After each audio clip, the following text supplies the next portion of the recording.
بسم الله الرحمن الرحيم.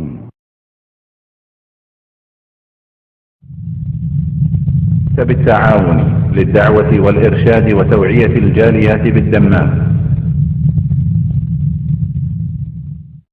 ومن يشاقق الرسول من بعد ما تبين له الهدى ويتبع غير سبيل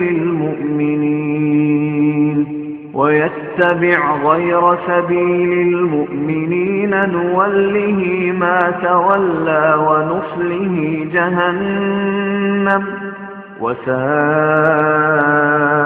مصيرا.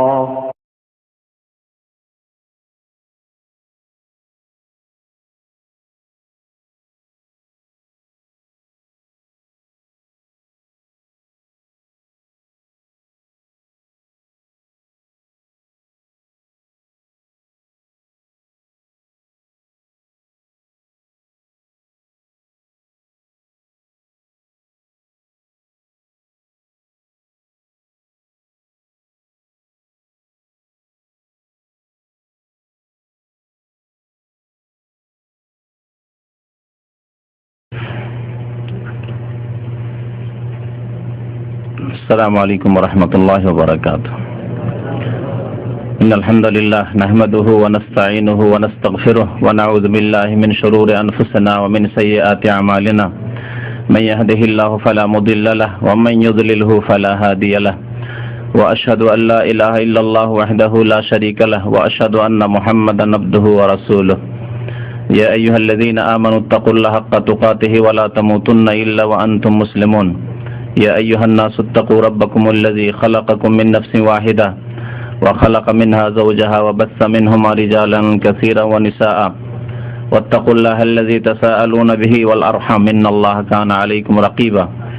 يا أيها الذين آمنوا اتقوا الله وقولوا قولا سديدا يصلح لكم أعمالكم ويغفر لكم ذنوبكم ومن يطع الله ورسوله فقد فاز فوزا عظيما. أما بعد فإن خير الحديث كتاب الله وخير الهدي هدي محمد صلى الله عليه وسلم وشر الأمور محدثاتها وكل محدثة بدعة وكل بدعة ضلالة وكل ضلالة في النار.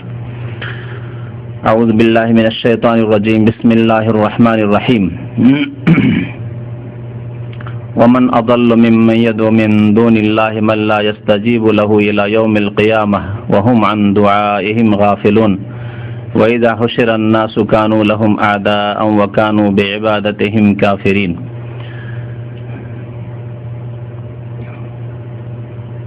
মহান আল্লাহর সমস্ত প্রশংসা যে আল্লাহ পাক রব্বুল আলামিন একমাত্র আমাদেরকে তার ইবাদত বন্দেগীর জন্য সৃষ্টি করেছেন। তিনি সৃষ্টিকর্তা, তিনি রিজিক দাতা, তিনি আমাদের সবকিছুর মালিক। যা কিছু আমরা পাই তার পক্ষ থেকে। তিনি হায়াতের মালিক, তিনি আমাদের মওতের মালিক, তিনি একমাত্র দাতা। সুতরাং একমাত্র তার ইবাদত বন্দেগী আমাদেরকে করতে হবে। দরুদ ও সালাম নাযিল প্রিয় নবী মুহাম্মদ রাসূলুল্লাহ সাল্লাল্লাহু আলাইহি সাল্লামের প্রতি, যিনি একমাত্র আল্লাহ পাকের ইবাদত বন্দেগী নিজেও করেছেন এবং মানব জাতিকে এই তাওহীদ, আল্লাহর একত্ব, একমাত্র আল্লাহ পাকের ইবাদত বন্দেগীর দিকে আহ্বান করেছেন এবং আল্লাহ ছাড়া অন্যের ইবাদতের, পূজার যেসব ভ্রান্ত রাস্তা রয়েছে সেগুলি থেকে সতর্ক সাবধান করেছেন। আল্লাহুম্মা সাল্লি আলাইহি আল্লাহুম্মা বারিক আলাইহি। আল্লাহ ছাড়া অন্যের পূজার যেসব ভ্রান্ত রাস্তা রয়েছে তার একটি রাস্তা হচ্ছে কবর।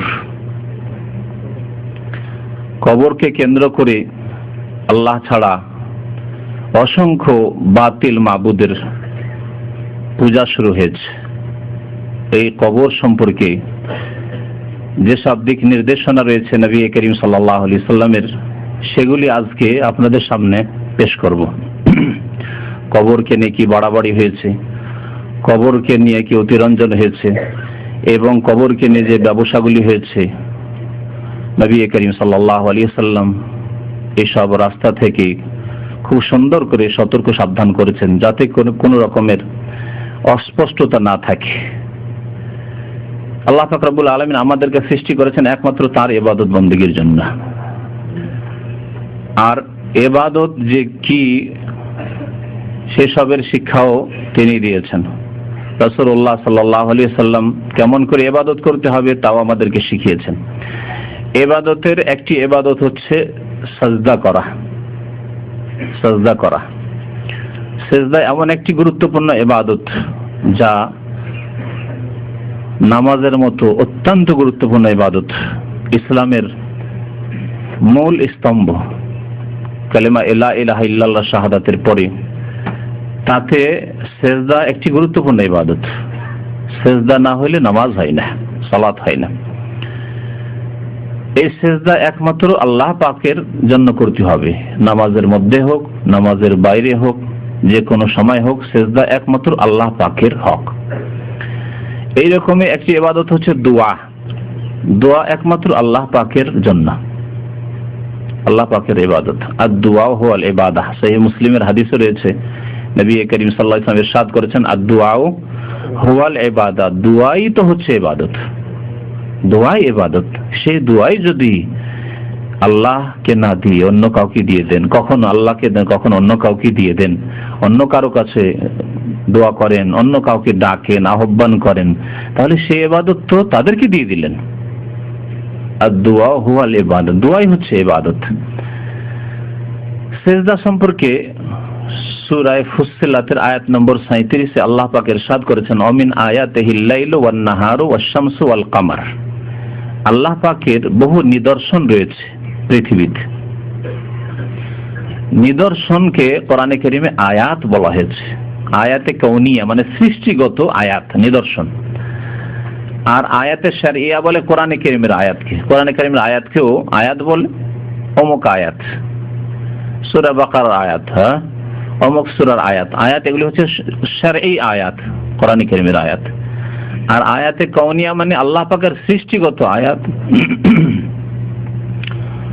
যেগুলি পৃথিবীতে আল্লাহ সৃষ্টি করেছেন তা দেখে আল্লাহকে চেনা যায়, আল্লাহকে জানা যায়, আল্লাহর একত্ব প্রমাণ করা যায়, সেগুলি হচ্ছে আল্লাহ পাকের আয়াত।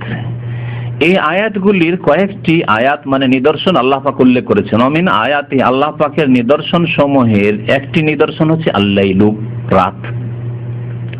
রাত এসে গেল, সারা পৃথিবী অন্ধকার হয়ে গেল, কেউ সারা পৃথিবীকে আলোকিত করতে পারবে না। কি করে অন্ধকার চলে আসে?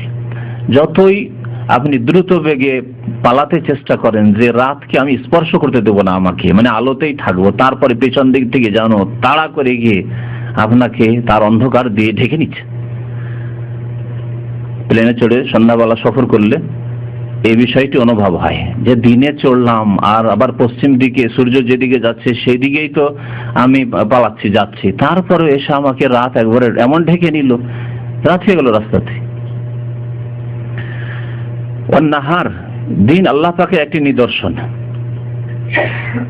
অশামসু, সূর্য আল্লাহ পাকের একটি নিদর্শন। ওয়াল কামারু, চন্দ্র আল্লাহ পাকের নিদর্শন। এগুলি দেখে আল্লাহ পাককে জানা যায়, চেনা যায়। এগুলি কি এমনিতে সৃষ্টি হয়ে গেছে, এমনিতে তৈরি হয়ে গেছে? এসবের সৃষ্টিকর্তা কেউ নাই? অবশ্যই আছে। ছোটখাটো একটা বস্তু থাকলেও দেখলেও আপনি একেবারে সাথে সাথে বলবেন যে হ্যাঁ এটা কেউ তৈরি করেছে, কোনো জায়গায় তৈরি হয়েছে। তাহলে এইসব বিশাল আল্লাহ পাকের সৃষ্টি এমনিতে সৃষ্টি হয়ে গেছে? এসবের সৃষ্টিকর্তাই হচ্ছেন আল্লাহ, যিনি রব্বুল আলামিন, যিনি খালিক, যিনি রাজিক। সুতরাং লা তাসজুদু লিশ-শামসি ওয়ালা লিল-কামার, তোমরা সূর্যকেও সিজদা করিও না আর চন্দ্রকেও সিজদা করিও না। আল্লাহ পাকের এগুলি নিদর্শন, আল্লাহকে চেনার উপায়। এগুলি রব নয়, এগুলির মাধ্যমে রবকে চেনবে। ওয়াসজুদু লিল্লাহিল্লাযী খালাকাহুন্না, সেই সত্তাকে সিজদা করো যিনি এই সমস্ত বস্তুকে সৃষ্টি করেছেন। কয়েকটি আল্লাহ বড় বড় সৃষ্টি উল্লেখ করে দিয়ে বাকি সৃষ্টির দিকে ইঙ্গিত করে দিয়েছেন। সব কিছুকে আল্লাহ পাক সৃষ্টি করেছেন, সুতরাং তাকেই তোমরা সিজদা করবে। ইন কুনতুম ইয়াহু তা'বুদুন, যদি তোমরা একমাত্র তার ইবাদত বন্দেগী করতে চাও, যদি তোমরা তার ইবাদত বন্দেগীকারী হও, আল্লাহ পাকের ইবাদত যদি করতে চাও, তাহলে একমাত্র আল্লাহ পাককে সিজদা করবে। তাহলে সিজদা আল্লাহকে করতে হবে। নবী করিম সাল্লাল্লাহু আলাইহি ওয়াসাল্লাম সিজদা সম্পর্কে কি বলেছেন?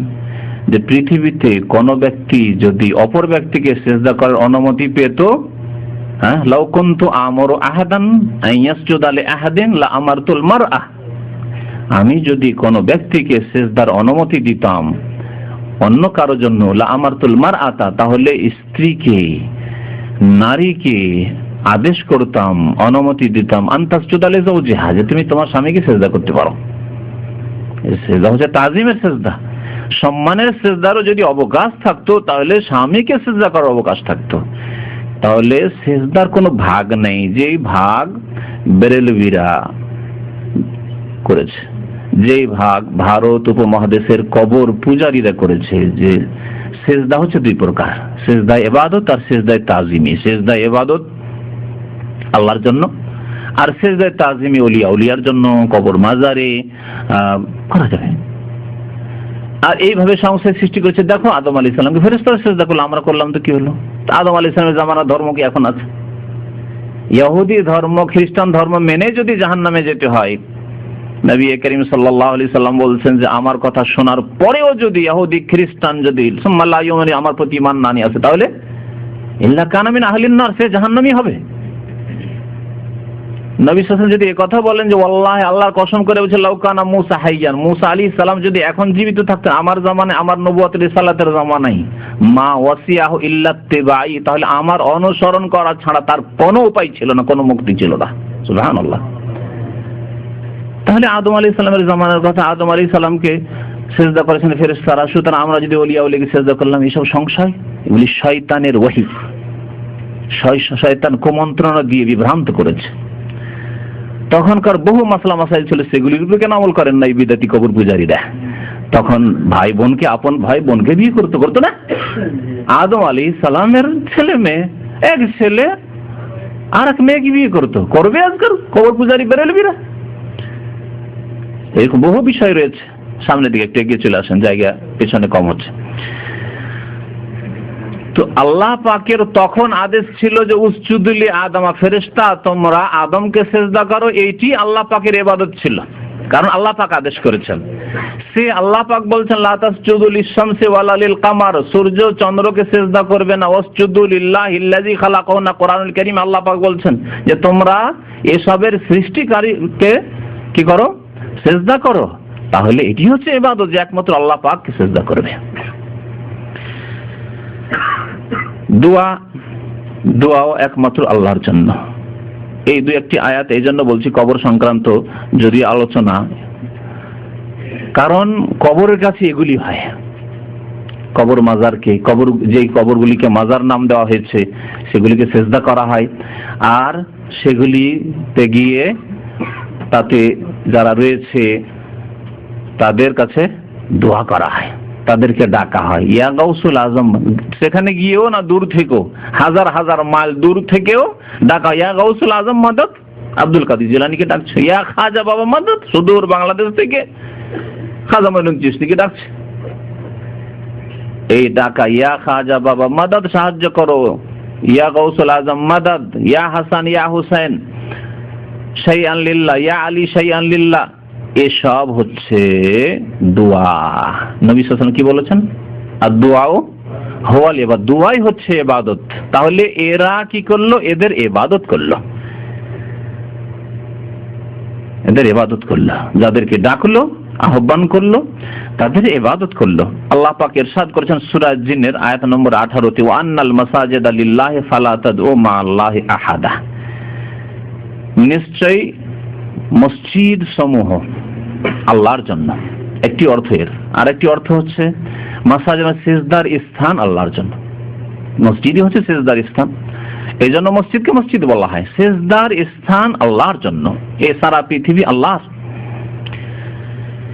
সুতরাং কাকে সিজদা করবে? ফালা তাদউ মা'আল্লাহি আহাদা, আল্লাহ ছাড়া কাউকে সিজদাও করবেন না, আল্লাহ ছাড়া কারো কাছে দোয়াও করবেন না। প্রথম অংশে আল্লাহ সিজদার কথা বললেন, মাসাজিদুল্লাহ আল্লাহর মসজিদ, আর ফালা তাদউ মা'আল্লাহি আহাদা, যেমন সিজদার হুকুম তেমনি দোয়ার হুকুম, দোয়ার বিধান। সেজন্য আল্লাহ পাক বলছেন আল্লাহর সাথে আর কাউকে আহ্বান করবে না, কারো কাছে দোয়া করবে না। ফালা তাদউ মা'আল্লাহি আহাদা। তাহলে শিরক কুফরি মানে এই নয় যে আল্লাহকে ডাকে না, শুধু গায়রুল্লাহকে ডাকছে, পীরকে ডাকছে, জিলানীকে ডাকছে, চিশতিকে ডাকছে, এটি শিরক কুফরি শুধু না, এটি তো শিরক কুফরি আছে মা আল্লাহ, আল্লাহর সাথে, মানে আল্লাহকেও ডাকছো আর জিলানী চিশতিকেও ডাকছো, হাসান হোসেনকেও ডাকছো, এই হচ্ছে শিরক। ভাগ করে দেওয়া, কিছু আল্লাহকে দিলাম, কিছু এদেরকে দিলাম, কিছু সেজদা আল্লাহর জন্য, নামাজের সেজদা আল্লাহর জন্য, মাজারে গিয়ে ওরসের সেজদা পীর ওলির জন্য, বাবার জন্য। দোয়া মোনাজাত যখন করলাম, মসজিদে করলাম, আরাফায় করলাম তো আল্লাহর কাছে, আর যখন কবর মাজারে ওরসে গেলাম বা যখন বেশি বালা মুসিবতে পড়লাম তখন পীর বাবার কাছে। ফালা তাদউ মা আল্লাহ, আল্লাহর সাথে অন্য কাউকে আহ্বান করিও না, অন্য কাউকে ডাকিও না, অন্য কারো কাছে দোয়া করিও না আল্লাহর সাথে।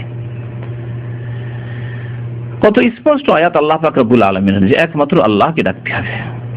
আরো আল্লাহ পাক এদের অজ্ঞতার কথা উল্লেখ করেছেন, যারা আল্লাহর সাথে অন্যকে ডাকে, অন্যকে ডাকে, অন্যর কাছে আহ্বান করে, অন্যর কাছে দোয়া করে, তাদের সম্পর্কে আল্লাহ বলেন ওমান আযাল্লু মিম্মান ইয়াদউ মিন দুনিল্লাহ, ওদের চাইতে আর অধিক পথভ্রষ্ট, অধিক পথভ্রষ্ট। আযাল্লু ইসম তাফজিলের সেগা,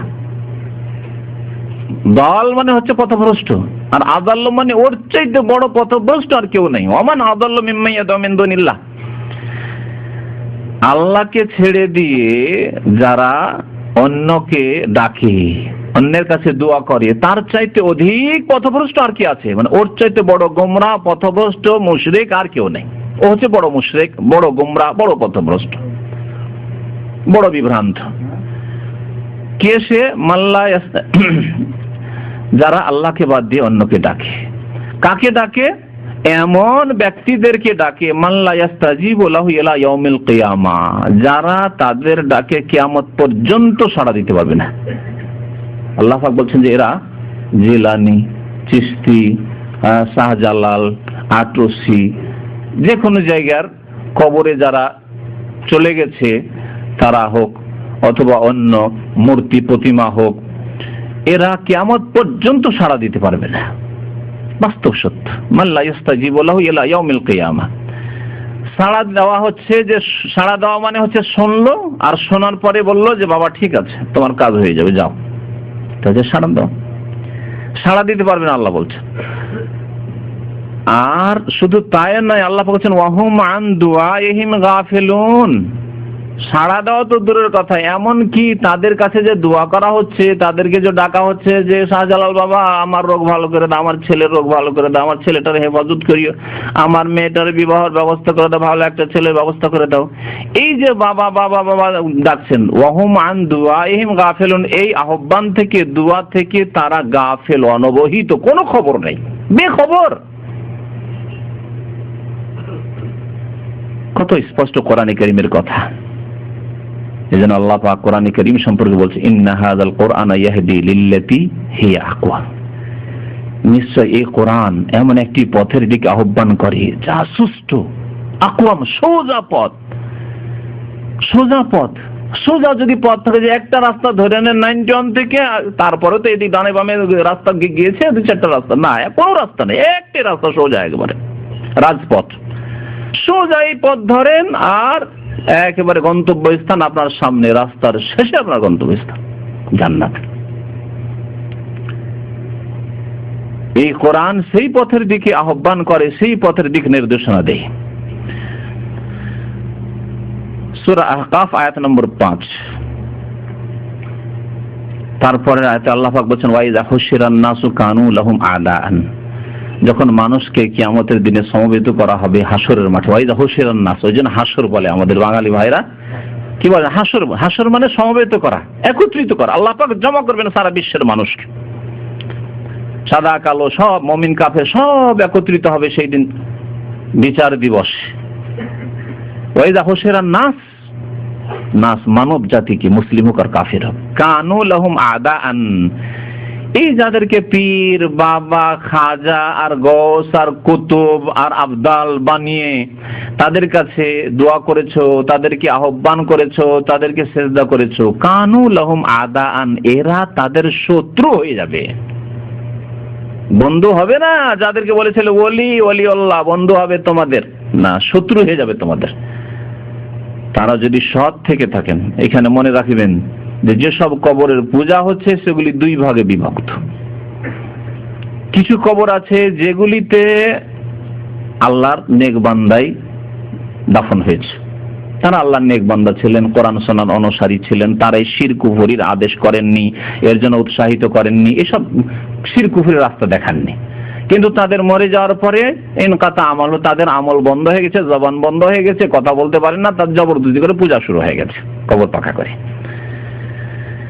এরা রাহিমাহুমুল্লাহ তাআলা, আল্লাহর রহমত তাদের উপর নাযিল হোক, একদল যারা সত্যি আল্লাহর ওলি, কিন্তু আল্লাহর ওলির কাছে চাওয়ার জন্য, আল্লাহর ওলি তো আল্লাহর কাছে পাবেন, তাদের কাছ থেকে আমাদের কিছু পাওয়ার নেওয়ার নেই। এতটুকু আছে যে তারা যেই পথে গিয়ে আল্লাহর ওলি হয়েছেন সেই পথের অনুসরণ করে, সেই রাস্তায় চলে কোরআন অনুসরণ করে আমরাও আল্লাহর ওলি হওয়ার চেষ্টা করব। সোজা, খুব স্পষ্ট কথা। 2 নম্বরে আছে কিছু লোক যারা আল্লাহর ওলি ছিল না, আউলিয়াউল্লাহ ছিল না, আউলিয়াউর রহমান ছিল না, আউলিয়াউশ শয়তান ছিল না, ভণ্ড ছিল। এরা শিরক কুফরির তালিম দিয়েছে, সুফিবাদের ওয়াহদাতুল ওজুদ আর হুলুল, আল্লাহ আমার মধ্যে চলে আসে, আল্লাহ মকলের মধ্যে চলে আসে, আমরা পৃথিবী বিচরণ করি, পৃথিবী দেখতে পাই, এই সেই সব ভণ্ডামির শিক্ষা দিয়ে যেগুলি কোরআন সুন্নাহয় নেই। এবং আমরা আল্লাহ পর্যন্ত পৌঁছে গেছি, আমরা ফানা হয়ে যাই, লয় হয়ে যাই, বিলীন হয়ে যাই ইত্যাদি, এসব শিরক কুফরি ভ্রান্ত মতবাদের শিক্ষা দিয়ে যারা মারা গেছে এবং তাদের কবর মাজার পূজা হয়ে গেছে,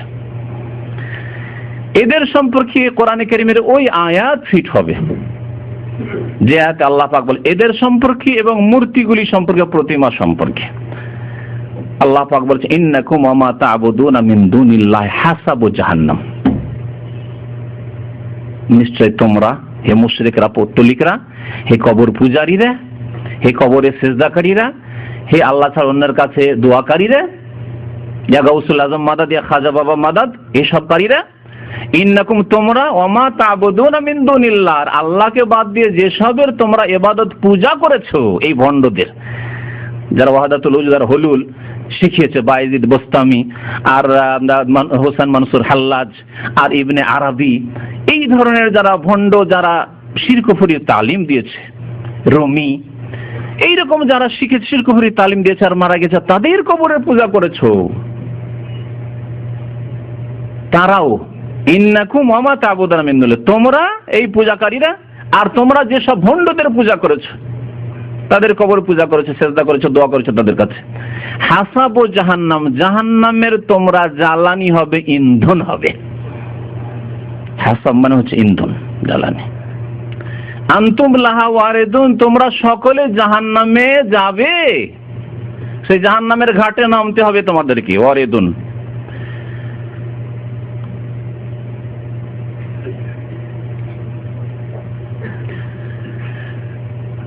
আর তৃতীয় বলা যেতে পারে, যদিও 2 ভাগ করলাম, তৃতীয় আরেক ভাগ বলা যেতে পারে, বেশ কিছু কবরকে মাজার বানানো হয়েছে, যেসব কবরে আল্লাহর ওলি নাই আর শয়তানের ওলি নাই, ভুয়া কবর, একেবারে ব্যবসার কবর, কিছুই নেই তাতে, কেউ কোনোদিন দাফন হয়নি। স্বপ্নের ধর্ম, মিথ্যা স্বপ্নের কথা ছাড়িয়ে দিয়েছে, যে আজকে রাত্রে স্বপ্নে দেখেছি আমাদের গ্রামের অমুক পাশে এক আল্লাহর ওলি শুয়ে আছে, অমুক জায়গায় আল্লাহর ওলি শুয়ে আছে, আমাকে স্বপ্নে দেখিয়েছে। কে স্বপ্ন দেখিয়েছে? রাসূলুল্লাহ স্বপ্ন দেখেছে। প্রথম কথা, হয়তো তার ব্যবসা করার ইচ্ছা ছিল, পেটের ব্যবসাতে, বিনা পুঁজির ব্যবসা খুব ফলপ্রসূ, বাংলাদেশে ভারতে কবর মাজারের ব্যবসা খুব ফলপ্রসূ ব্যবসা, সেই ব্যবসায় শুরু করেছে। অথবা সে শয়তানকে দেখেছে, কারণ শিরক কুফরির শিক্ষা আল্লাহ বা তার রাসূল দিতে পারে না। তাহলে কবর মাজারগুলিকে 3 ভাগে ভাগ করা যেতে পারে, কবর মাজারগুলিকে 3 ভাগে ভাগ করা যেতে পারে। আল্লাহর নেক বান্দা শুয়ে আছে যারা শিরক কুফরি থেকে নিষেধ করেছেন, তারা ইনশাআল্লাহ তাআলা জান্নাতি এবং নেক সৎ রহমতুল্লাহ আলাইহিম, এবং তাদের উদাহরণ ওই রকমই যেমন ঈসা আলাইহিস সালামের সাথে খ্রিস্টান জগৎ করেছে। কাল কিয়ামতে ঈসা আলাইহিস সালামকে আল্লাহ পাক রব্বুল আলামিন জিজ্ঞাসা করবেন, তাকে জবাবদিহি করতে হবে, তার শাসানিমূলক নয়। জিজ্ঞাসা করবেন এই খ্রিস্টান জগৎ যারা তৃতীয়বাদে বিশ্বাসী হয়ে কুফরি করেছে, শিরক করেছে, তাদেরকে শাসন করার জন্য এবং তাদেরকে দেখিয়ে দেওয়ার জন্য যে দেখো তোমাদের যে দাবি ছিল যে ঈসা আলাইহিস সালাম তোমাদেরকে এই ভ্রান্ত শিরক কুফরির তালিম শিক্ষা দিয়েছে, সেটা ভুল তোমাদের, এবং তোমরা জাহান্নামী। ঈসা আলাইহিস সালাম আমার সঠিক দিন তোমাদের পর্যন্ত পৌঁছিয়েছিল। ওয়াইজ ক্বালাল্লাহু ইয়া ঈসা ইবনে মারইয়াম আনতা কুলতা লিন-নাসি ইত্তাখিযুনি ওয়া উম্মি ইলাহাইনা মিন দুনিল্লাহ। সূরা মায়েদায় আল্লাহ পাক রব্বুল শেষ রুকুতে ইরশাদ করছেন, শেষ রুকুর প্রথম আয়াত, ওয়াইজ ক্বালাল্লাহু ইয়া ঈসা ইবনে মারইয়াম। যখন আল্লাহ পাক বলবেন কাল কিয়ামতে, হে ঈসা ইবনে মারইয়াম, মারইয়ামের ছেলে ঈসা, আনতা কুলতা লিন-নাস, তুমি কি মানব জাতিকে বলেছিলে ইত্তাখিযুনি, আমাকে, ওয়া উম্মি, আমার মাকে, ইলাহাইন মিন দুনিল্লাহ, আল্লাহর সাথে বা আল্লাহকে বাদ দিয়ে আমাদেরকে দুই ইলাহ, দুই উপাস্য, দুই মাবুদ বানিয়ে নিও, আর এই তিন খোদা, তিন ইলাহ, তিন মাবুদের পূজা করিও, এই কথা তুমি শিখিয়েছিলে খ্রিস্টান জগৎকে। আল্লাহ পাক জিজ্ঞাসা করবেন ঈসা আলাইহিস সালামকে। ঈসা আলাইহিস সালাম জবাব দিবেন, লম্বা কথা রয়েছে, সেদিকে ঢুকলে আমাদের আসল আলোচনা হবে না। তারপরে আর কিছুটা বলি, তখন তিনি বলেন কালা সুবহানাকা, আল্লাহ তুমি পাক ও পবিত্র, তোমার পবিত্রতা ঘোষণা করি, সুবহানাল্লাহ বলি, সুবহানাকা মা ইয়াকুনু লি আন আকুলা মা লাইসা লি বিহাক, আমার পক্ষে হতেই পারে না যে এমন কথা বলবো যেটি আমার অধিকার নয়, হক নয়। আল্লাহ তোমার অধিকার, এটি উলুহিয়াত, ইবাদত, বন্দেগী, এলা মাবুদ হওয়া, এটি তোমার অধিকার একমাত্র আল্লাহ। কখন এই কথা আমি শিখাতে পারি না যে আমার পূজা করিও, আমাকে সান অফ গড বানিয়ে দিও, হ্যাঁ, ঈশ্বরের পুত্র, আল্লাহর পুত্র বানাই, এসব কথা কখনো আমি শিখাইনি। ইন কুনতু কুলতুহু ফাকাদ আলিমতা, আল্লাহ যদি আমি বলে থাকি তুমি অবশ্যই আলেমুল গায়ব, তুমি জানো, আমি বলিনি আল্লাহ। ইন কুনতু কুলতুহু ফাকাদ আলিমতা তাআলামু মা ফি নাফসি, আল্লাহ আমার মনের কথা তুমি জানো, ওয়ালা আ'লামু মা ফি নাফসি, তোমার মনে যে তোমার ইচ্ছায় কি আছে আমাকে কেন আল্লাহ জিজ্ঞাসা করছো, আমি তো জানি না আল্লাহ। তারপরে আল্লাহ পাকের কাছে তার দরখাস্ত রয়েছে, ওয়া কুনতু আলাইহিম শাহীদাম মা দুমতু ফীহিম, আল্লাহ আমি যতদিন তাদের মাঝে ছিলাম ততদিন তো আমি সাক্ষী ছিলাম, ততদিন আমি দেখেছি। ফালাম্মা তাওয়াফাইতানি, যখন আমাকে উঠিয়ে নিয়েছো, তাওয়াফা মানে ওয়াফাত দেওয়া হয়, ইন্তেকাল হয়, তাওয়াফা মানে গ্রহণ করে নেওয়া হয়, যখন আকাশে গ্রহণ করে নিয়েছো, আমাকে উঠিয়ে নিয়েছো, কুনতা আনতার রাকিব আলিম, আল্লাহ তুমি এখন দেখাশোনার মালিক, আমি তো কিছুই জানি না কি করেছে রাতা পৃথিবীতে। ওয়া আনতা আলা কুল্লি শাইইন শাহীদ মা কুলতু লাহুম ইল্লা মা আমারতানি বিহি, আল্লাহ আমি কিছুই বলিনি, একমাত্র সেই কথাই তাদেরকে বলেছি যার তুমি আদেশ করেছিলে, আনে আবুদুল্লাহ রাব্বি ওয়া রাব্বাকুম, যে তোমরা একমাত্র আল্লাহ পাকের ইবাদত বন্দেগী করবে, যিনি আমার রব, ঈসা আলাইহিস সালাম বলছেন, ওয়া রাব্বাকুম, তোমাদের রব, আনে আবুদুল্লাহ রাব্বি ওয়া রাব্বাকুম। وكنت عليهم شهيدا ما دمت فيهم فلما توفيتني كنت رقيب عليهم وانت على كل شيء شهيد। তারপরে দোয়া করছেন, ইন তুআযিবহুম ফাইন্নাহু ইবাদুক, আল্লাহ তাদেরকে যদি শাস্তি দাও তো তোমারই বান্দা, তোমারই বান্দা। ওয়া ইন তাগফির লাহুম, আল্লাহ যদি তোমার কাছে মাফ থাকে, মার্জনা থাকে তাদের জন্য, তো আনতা আলা কুল্লি শাইইন কাদির, তাহলে তুমি সর্বশক্তিমান।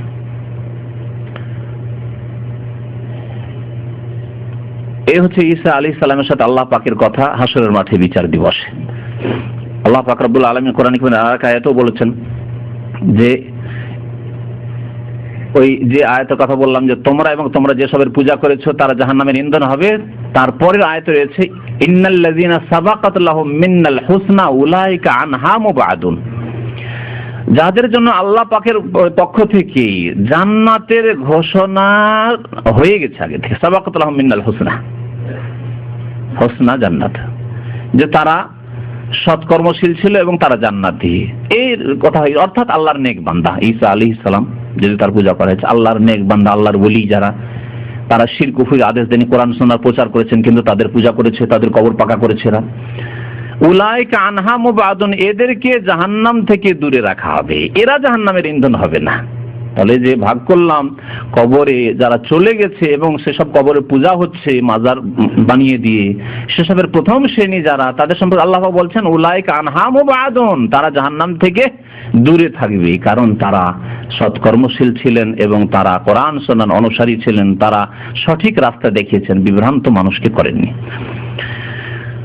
আল্লাহ পাক রব্বুল আলামিন আরো সূরা ফাতিরের আয়াত নম্বর 13-14 তে ইরশাদ করেছেন ওয়াল্লাযীনা তাদউনা মিন দুনিহি মা ইয়ামলিকুনা মিন কিতমির। এই যে কবর মাজার পাকা করে তাদের কাছে নজরে নিয়াজ পেশ করা, মান্নত পেশ করা, খাসি মোরগ জবাই করা, আর সেখানে গিয়ে আশা রাখা কিছু পাবো, কিছু চাইবো, কিছু নেব, এসব যে আশা, এসব আশা হচ্ছে নিরাশা। এসব আশা হচ্ছে নিরাশা, কোনো আশা নেই, ভ্রান্ত কথা, মরিচিকা। সব হচ্ছে মরিচিকা। মরিচিকা বুঝেন? হ্যাঁ, নদীর চরে যে বালি থাকে আর চিক চিক চিক চিক করে দূর থেকে, বালি না পানি?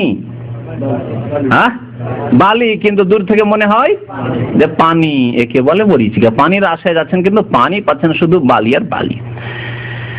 আল্লাহ পাক ইরশাদ করেছেন ওয়াল্লাযীনা তাদউনা মিন দুনিহি মা ইয়ামলিকুনা মিন কিতমির।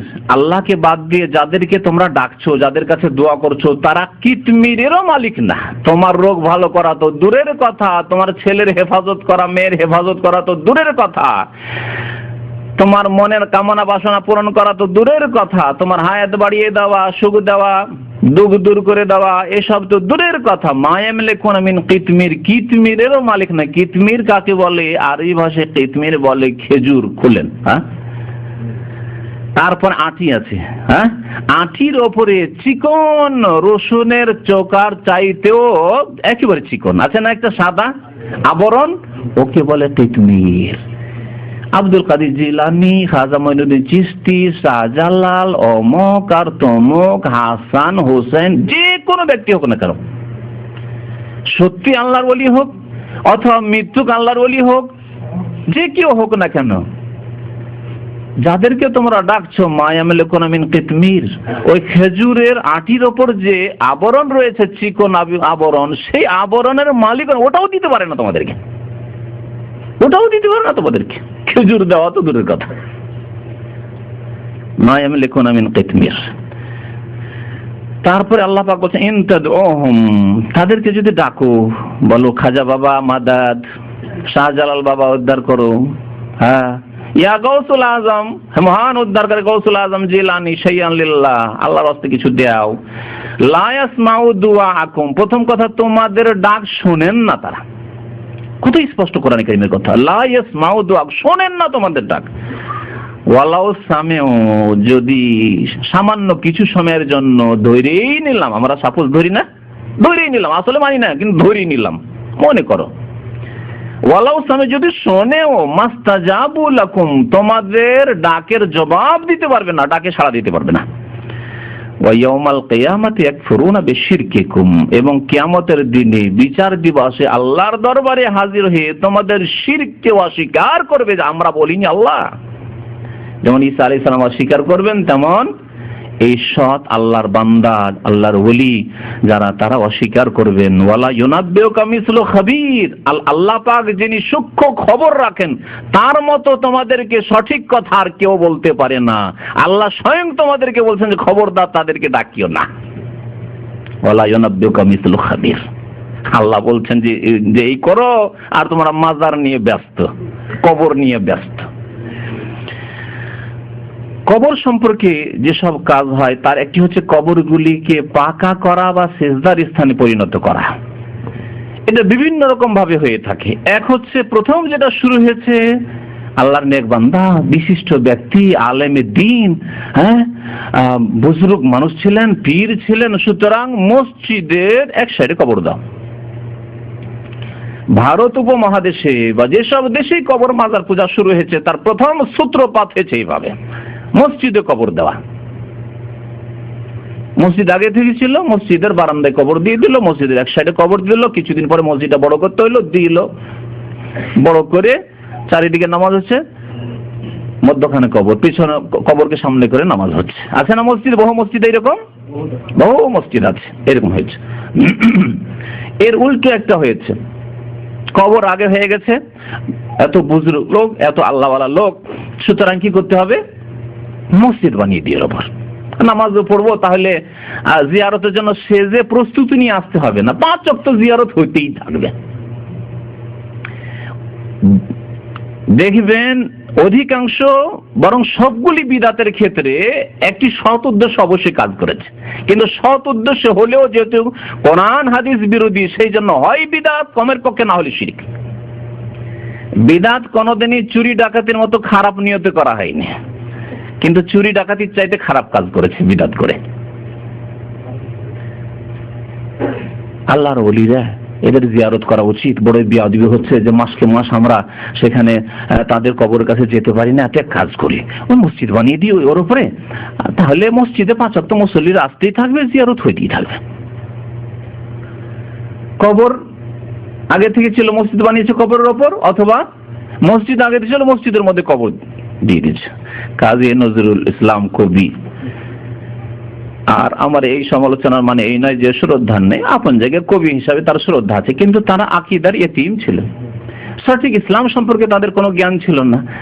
তার একটি গীতি, নজরুল গীতি বলে একটি গীতির বই আছে, অনেক কাল আগে পড়েছিলাম। মসজিদের পাশে আমার কবর দিও ভাই, মুয়াজ্জিনের আজান যেন আমি শুনতে পাই, মুয়াজ্জিনের আজান যেন আমি শুনতে পাই। প্রথম কথা, মুয়াজ্জিনের আজান তুমি শুনবে কি করে, কোথায় আছে কথা? আর ধরেই নিলাম শুনলে ফায়দাই কি আছে তোমার? কবরে যাওয়ার পরে তোমার আকীদা আমল ফায়দা দেবে, ঈমান, অন্তরের বিশ্বাস, আর কাজ কর্ম, ভালো কথা, জিকির, আজকার, তাসবিহ, তাহলিল, ফরজ, নফল, সুন্নত, মুস্তাহাব, ইবাদত, বন্দেগী, কাজ দিয়ে মানুষের সাথে সদাচরণ, মাতা পিতার সাথে সদ্ব্যবহার, ছেলে মেয়ে স্ত্রীর সাথে সদ্ব্যবহার, মানব জাতির সাথে ভালো আচরণ, এইগুলি কাজে আসবে, আমল কাজে আসবে। কবরের জীবন, পরলৌকিক জীবনে না কোনো কিছু শোনা কাজে আসবে, না কোনো সোর্স কাজে আসবে, ব্যাকিং কাজে আসবে, ওইসব কাজে আসবে না। কাজে আসবে সঠিক বিশ্বাস, বিশুদ্ধ আকীদা, আর আমলে চলে, নেক আমলে। দোয়া করেছে আল্লাহ পাক হিদায়াত করে যাদের আকীদার ইতিম, ও আর আকীদার। তো যাই হোক, কি বলছিলাম, আপনারা অন্যদিকে চলছেন, প্রশ্নগুলি একটু পরেই করি বা এগুলি আর কি নোট। কি বলছিলাম? কবরবাসী আজান শুনবে, এইসব ভ্রান্ত আকীদা। আমি দীর্ঘদিন আগে, মদিনা আসার আগে, এক মাদ্রাসা শিক্ষক ছিলাম। তোর পাশে এক মন্ত্রীর বাড়ি, মুসলিম মন্ত্রী, আমাদের পশ্চিমবঙ্গের, আমাদের এলাকা থেকে জিত, আর খুব প্রভাবশালী মন্ত্রী, একজন গোটা ভারতের রেল মন্ত্রী থেকেছে, অনেকে জানেন। হ্যাঁ, এ গনি খান চৌধুরী, মানে আবুল বারকাত আতাউর রহমান গনি খান চৌধুরী, এত বড় নাম, বাঙালি নাম, সত্যি বাঙালি নাম। তো এই চৌধুরী সাহেবের বাড়ি তাই তো উনি থাকতেন না, কিন্তু অন্যান্য হারেসরা থাকতো, সিকিউরিটি থাকতো। পাশে একটি মসজিদ আছে, ওই মসজিদের বারান্দায় পাশে ওর বাবার আবুল হায়াত চৌধুরীর কবর দিয়েছে। মসজিদের মুয়াজ্জিন হচ্ছে বেরেলভি, কবর পূজারী। একদিন মসজিদের মুয়াজ্জিনের সাথে ঘুরতে ফিরতে গিয়েছি, ওখানে দেখা সাক্ষাৎ, গল্প স্বল্প হইলো। আজান দিয়ে দেখি মুয়াজ্জিন টান দিয়েছে। নামাজ পড়াপড়ি নেই, ওর ডিউটি হচ্ছে আজান দেওয়া। মজার কথা, আজান দিয়ে টান দিয়েছে। জিজ্ঞাসা করলাম, আমরা নামাজ পড়বো মসজিদে গিয়ে, যেহেতু ওখানে মাগরিব হয়ে গেছে। মুয়াজ্জিন সাহেবকে জিজ্ঞাসা, মসজিদের বাইরে চলে যাচ্ছে। মুয়াজ্জিন কোথায় যাচ্ছেন? বলছে, আমার ডিউটি হচ্ছে আজান দেওয়া, আমার ডিউটি হচ্ছে আজান দেওয়া। কারণ মন্ত্রী সাহেব বলেছেন, মন্ত্রী সাহেব সেদিন বাড়িতে ছিলেন, মন্ত্রী সাহেব বলেছেন, প্রভাবশালী মন্ত্রী, এবং মুসলিম জাতির অনেক ফায়দা, অনেক মুসলিম তার মাধ্যমে চাকরি পেয়েছে রেলে, বিভিন্ন ডিপার্টমেন্টে, তার আগে বিদ্যুতে ছিলেন তিনি। যাই হোক, তো কিন্তু আকীদা, ভ্রান্ত আকীদা। মন্ত্রী সাহেবের অর্ডার যে 5 ওয়াক্ত টাইম টু টাইম আজান হইতে হবে, কারণ আমার আব্বা ওখানে শুয়ে আছে, যতক্ষণ আমার আব্বা আজানটা 5 ওয়াক্ত শুনতে পায়। বুঝলেন? তাহলে আমাদের বিদ্যার উৎস হচ্ছে নজরুল গীতি, কোরআন সুন্নাহ নয়। মন্ত্রী সাহেবের বিদ্যার উৎস হচ্ছে নজরুল গীতি। মসজিদের পাশে আমার কবর দিও ভাই, মুয়াজ্জিনের আজান যেন আমি শুনতে পাই, কোরআন সুন্নাহ নয়।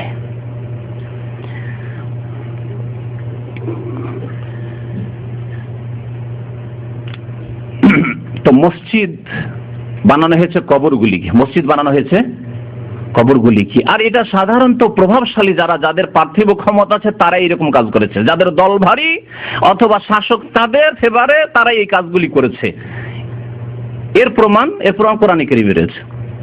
কোরআনে কারীমে যে আসহাবে কাহাফ, ওই যে গুহায় যারা যে যুবকগুলি চলে গেছিল নিজের ইমানের হেফাজতের জন্য, তাদের ঘটনা আল্লাহ পাক সূরা কাহফে বর্ণনা করেছেন। তারা যখন ওই গুহায় মারা গেল, কালাল্লাযিনা গালাবু আলা আমরিহিম, তারপরে যে মুসলিম সেই যুগের মুমিন শাসকরা আসলে কিন্তু তারা বিদাতি, বিকৃত ধর্মে বিশ্বাসী, ভ্রান্ত ধর্মে বিশ্বাসী, আর তারা হচ্ছে প্রভাবশালী। আল্লাহ পাক কি বলছেন তাদের সম্পর্কে? ইতিহাসের একটি অংশ তুলে কালাল্লাযিনা গালাবু আলা আমরিহিম, ওই লোকেরা বলল যারা সেই দেশের প্রভাবশালী ক্ষমতাসীন। আমাদের ক্ষমতা আছে, যা ইচ্ছা তাই করবো, যেখানে ইচ্ছা মসজিদ করবো, যেখানে ইচ্ছা মাজার তৈরি করবো, যেখানে ইচ্ছা যা তৈরি করি, ক্ষমতাসীন।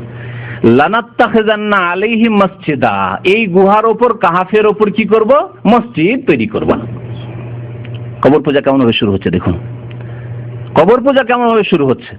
তো যাদের কাছে ক্ষমতা রয়েছে, সংখ্যারই ক্ষমতা হোক আর ধন দৌলতের ক্ষমতা হোক আর প্রশাসনের ক্ষমতা হোক, যে কোনো ক্ষমতা হোক, এরাই কিন্তু এই কাজগুলি করেছে। মসজিদ তৈরি করা, এই সম্পর্কে ইসলাম কি শিখায় আপনাকে আমাকে? ইসলামের রাসূল আমাদের প্রিয় নবী মুহাম্মদুর রাসূলুল্লাহ সাল্লাল্লাহু আলাইহি ওয়াসাল্লাম কি বলেছেন এই সম্পর্কে শুনুন। আন আয়েশা রাদিয়াল্লাহু আনহা, মা আয়েশা রাদিয়াল্লাহু তাআলা আনহা বর্ণনা করেছেন, قالت, বলছেন, লাম্মা ইশতাকান নবী সাল্লাল্লাহু আলাইহি ওয়াসাল্লাম, যখন নবী করিম সাল্লাল্লাহু আলাইহি ওয়াসাল্লাম অসুস্থ হয়ে পড়লেন, যাকারাত বাযু নিসাই কানিসাতান রাআইনাহা বিআরদিল হাবাশা, তার কয়েকজন বিবি তারা একটি গির্জার কথা উল্লেখ করলেন নবী সাল্লাল্লাহু আলাইহি ওয়াসাল্লামের সামনে, যা তারা দেখেছিলেন হাবশা দেশে, মানে আবিসিনিয়ায়, বর্তমান এরিট্রিয়া যেটাকে বলছে, ইথিওপিয়া ভাবে এরিট্রিয়া যেটা হয়েছে সেখানে আসলে সূক্ষ্ম, কিন্তু ইথিওপিয়া বলা হয় তখন বৃহৎ ইথিওপিয়ায়, আর ইথিওপিয়ার একটা অংশ হচ্ছে এরিট্রিয়া। তো এই এলাকা হচ্ছে হাবাসা। লোহিত সাগর পার হলে আপনার জেদ্দার কাছাকাছি, লোহিত সাগর পার হলে এদিকে আপনার ইথিওপিয়া আসবে। হাবাসা পুরনো নাম হচ্ছে তার হাবাসা। এই হাবাসা দেশে নাজাসির দেশ, খ্রিস্টান বাদশা ছিলেন, একজন তাদের মুসলিম হয়েছিলেন বাদশা নাজাসি। সেই গির্জার নাম ছিল ইউকালুলাহ মারিয়া, গির্জার নাম ছিল মারিয়া গির্জা। যেমন আজকাল খ্রিস্টানদের মধ্যে মেরি নামটি আছে না, ওই মারিয়া তাই হচ্ছে, মেরিটি হচ্ছে মারিয়ার বিকৃত রূপ। তো গির্জার নাম ছিল মেরি বা মারিয়া গির্জা। ওয়াকানাত উম্মু সালামা ওয়া উম্মু হাবিবা রাদিয়াল্লাহু আনহুমা আতাত আরদাল হাবাসা, উম্মে সালামা এবং উম্মে হাবিবা রাদিয়াল্লাহু আনহুমা দুইজনে নবী সাল্লাল্লাহু আলাইহি ওয়াসাল্লামের পরে বিবি হয়েছিলেন, উম্মাহাতুল মুমিনিন। তারা তাদের আগের স্বামীদের সাথে হাবাসা হিজরত করে চলে গেছিলেন মক্কার পৌত্তলিক মুশরিক কুরাইশদের জুলম অত্যাচার থেকে বেঁচে থাকার জন্য। যে মক্কা ছেড়ে যদি হিজরত করে চলে যায়, নবী সাল্লাল্লাহু আলাইহি ওয়াসাল্লামের অনুমতিও চলে যেত, এমন একটা দেশ আছে লোহিত সাগরটা পার হয়ে যদি তোমরা চলে যাও, তাহলে সেখানে এই জালেম কাফেররা মক্কার পৌঁছতে পারবে না, তোমাদের উপর জুলম অত্যাচার করতে পারবে না। সেখানে নাই পরায়ণ বাদশা রয়েছে, সে যদিও খ্রিস্টান কিন্তু তোমাদের উপর সেখানে জুলম হবে না, যেতে পারো সেখানে। তাদের স্বামীরা চলে গেছেন, স্বামীদের সাথে উম্মে সালামা রাদিয়াল্লাহু তাআলা আনহা, উম্মে হাবিবা রাদিয়াল্লাহু তাআলা আনহা হিজরত করে চলে গেছিলেন। আতাতাহা আরদাল হাবাসা ফাযাকারাত মিন হুসনিহা ওয়া তাসাওয়িরা ফিহা। পরে নবী সাল্লাল্লাহু আলাইহি ওয়াসাল্লাম স্বামী হলেন, স্বামীর সামনে এই গল্প করছেন আর বলছেন, এত সুন্দর গির্জা, খুব সুন্দর গির্জা, আর ওয়াতাসাবির সুন্দর সুন্দর ছবি অঙ্কিত রয়েছে, গির্জার মধ্যে সুন্দর সুন্দর ছবি আঁকা রয়েছে। অসুস্থ অবস্থায় নবী করিম সাল্লাল্লাহু আলাইহি ওয়াসাল্লাম মাথাটা একটু উঠালেন, ফাকালা বললেন, উলাইকা ইরাই ইযা মাতা মিনহুম রাজুলুস সালিহ, কোন নেক ব্যক্তি, সৎ ব্যক্তি, আল্লাহর ওলি ব্যক্তি যদি মারা যেত, তাদের বানাও আলা কবরিহি মসজিদান, তাহলে তার কবরের উপর তারা মসজিদ নির্মাণ করত। তাহলে কবরের উপর মসজিদ নির্মাণ করা এই মুসলিম জাতির বিদাতিরা কার কাছ থেকে শিখেছে? খ্রিস্টানদের কাছ থেকে শিখেছে। যেমন মিলাদ করা, জন্মবার্ষিকী পালন করা কার কাছ থেকে শিখেছে? মিশরের খ্রিস্টান কিপ্টিদের কাছ থেকে শিখেছে। ইতিহাস প্রমাণ করে। যখন ফাতেমি নাম দিয়েছে ওই শাসকদের, কিন্তু তারা ফাতেমা রাদিয়াল্লাহু তাআলার সাথে তাদের কোনো সম্পর্ক নাই, দূরেরও। এরা ছিল রাফেজি শিয়া আর কি কর্মকর্তা। তারা মিশরে যখন তারা শাসক হলো, তখন সেখানে তারা প্রথম মিলাদ জন্মবার্ষিকী শুরু করলো নবী সাল্লাল্লাহু আলাইহি সাল্লামের। কি দেখে? বলছে খ্রিস্টান, মিশরের খ্রিস্টানরা 25শে ডিসেম্বরে ঈসা আলাইহিস সালামের যদি জন্মবার্ষিকী পালন করে, আমরা মুহাম্মদ রাসূলুল্লাহ সাল্লাল্লাহু আলাইহি সাল্লামের কেন জন্মবার্ষিকী পালন করব না? আমরাও করব। তোরা করতে পারিস, আমরা করতে পারবো না? আমরাও করব। দেখলেন শিক্ষা কোথা থেকে? তেমনি কবরের ওপর মসজিদ তৈরি করা শিক্ষা কোথা থেকে আসলো? হাবাসার খ্রিস্টানরা করতো এরকম, যারা ছিল তখনকার শাসক। নবী সাল্লাল্লাহু কি বললেন যে যখন 7 লোক মারা যেত, বানাও আলা কবরিহি মসজিদান, কবরের উপর মসজিদ তৈরি করতো, সেখানে তারা সিজদা করতো, নামাজ পড়তো, ইবাদত বন্দেগী করতো। সুম্মা সাওয়ারু ফিহি তিলকা সুওয়ার, তারপরে যেই লোকগুলি মারা গেছে, যে কবরগুলি আছে, কবরে চলে গেছে, ওরা দেখতে পাচ্ছে না, ওদের কাল্পনিক ছবি দেয়ালে এঁকে নিত, যাতে করে ছবিগুলি দেখতে পায় যে এই যে ছবিগুলি দেখছো না, এরা এই কবরে দাফন আছে, এরা সব আল্লাহর ওলি। দুটি কাজ করতো। তাহলে দুই শিরক একত্রিত হয়েছিল তাদের মধ্যে। এক হচ্ছে শিরকুল কবর, কবরের পূজা, কবর মসজিদ তৈরি করে, আর এক হচ্ছে শিরকুত তাসাবির, প্রতিমা পুতুল পূজা, ছবি অঙ্কনের মাধ্যমে। পৃথিবীতে যে শিরক শুরু হয়েছে, এই দুই রকমের শিরক শুরু হয়েছে, আর পৃথিবীতে আজ পর্যন্ত এই দুই রকমের শিরক চলতে আছে। পৌত্তলিকদের কাছে রয়েছে পুতুলের পূজা, প্রতিমার পূজা, আর কবর পূজারীদের কাছে রয়েছে কবর পূজা, মাজার পূজা। এই দুই রকমের পূজা চলছে। আর এই দুইটি পূজা এসছে কোথা থেকে দেখছেন? খ্রিস্টানদের কাছ থেকে, বিজাতি আগের জাতিদের কাছ থেকে। এদের সম্পর্কে নবী করিম সাল্লাল্লাহু আলাইহি ওয়াসাল্লাম কি বললেন? প্রশংসা, বলে ভালো কাজ করেছে, যাক চলবে। বলছে উলাইকা শিরারুল খালকি ইনদাল্লাহি তাবারাকা ওয়া তাআলা, এরাই হচ্ছে আল্লাহ পাকের নিকটে শিরারুল খালক, সৃষ্টির সর্বনিকৃষ্ট। শাররের জামা হচ্ছে শিরার, শিরারুল খালক শার, সৃষ্টির নিকৃষ্ট এরা, যারা কি করেছে? শিরকের দ্বার খুলেছে, ছবি অঙ্কন করে এই পূজার মাধ্যমে, আর এই কবর মাজার তৈরি করে তারপরে মসজিদ বানিয়ে। তাহলে কবর এর ওপর মসজিদ তৈরি করা, সেজদার স্থানে পরিণত করা, এর পরিণাম হচ্ছে শিরারুল খালক হওয়া, সৃষ্টির মধ্যে সবচেয়ে নিকৃষ্ট। সৃষ্টির নিকৃষ্ট চিন্তা করুন তো দেখি, সৃষ্টির নিকৃষ্ট কি বলবেন?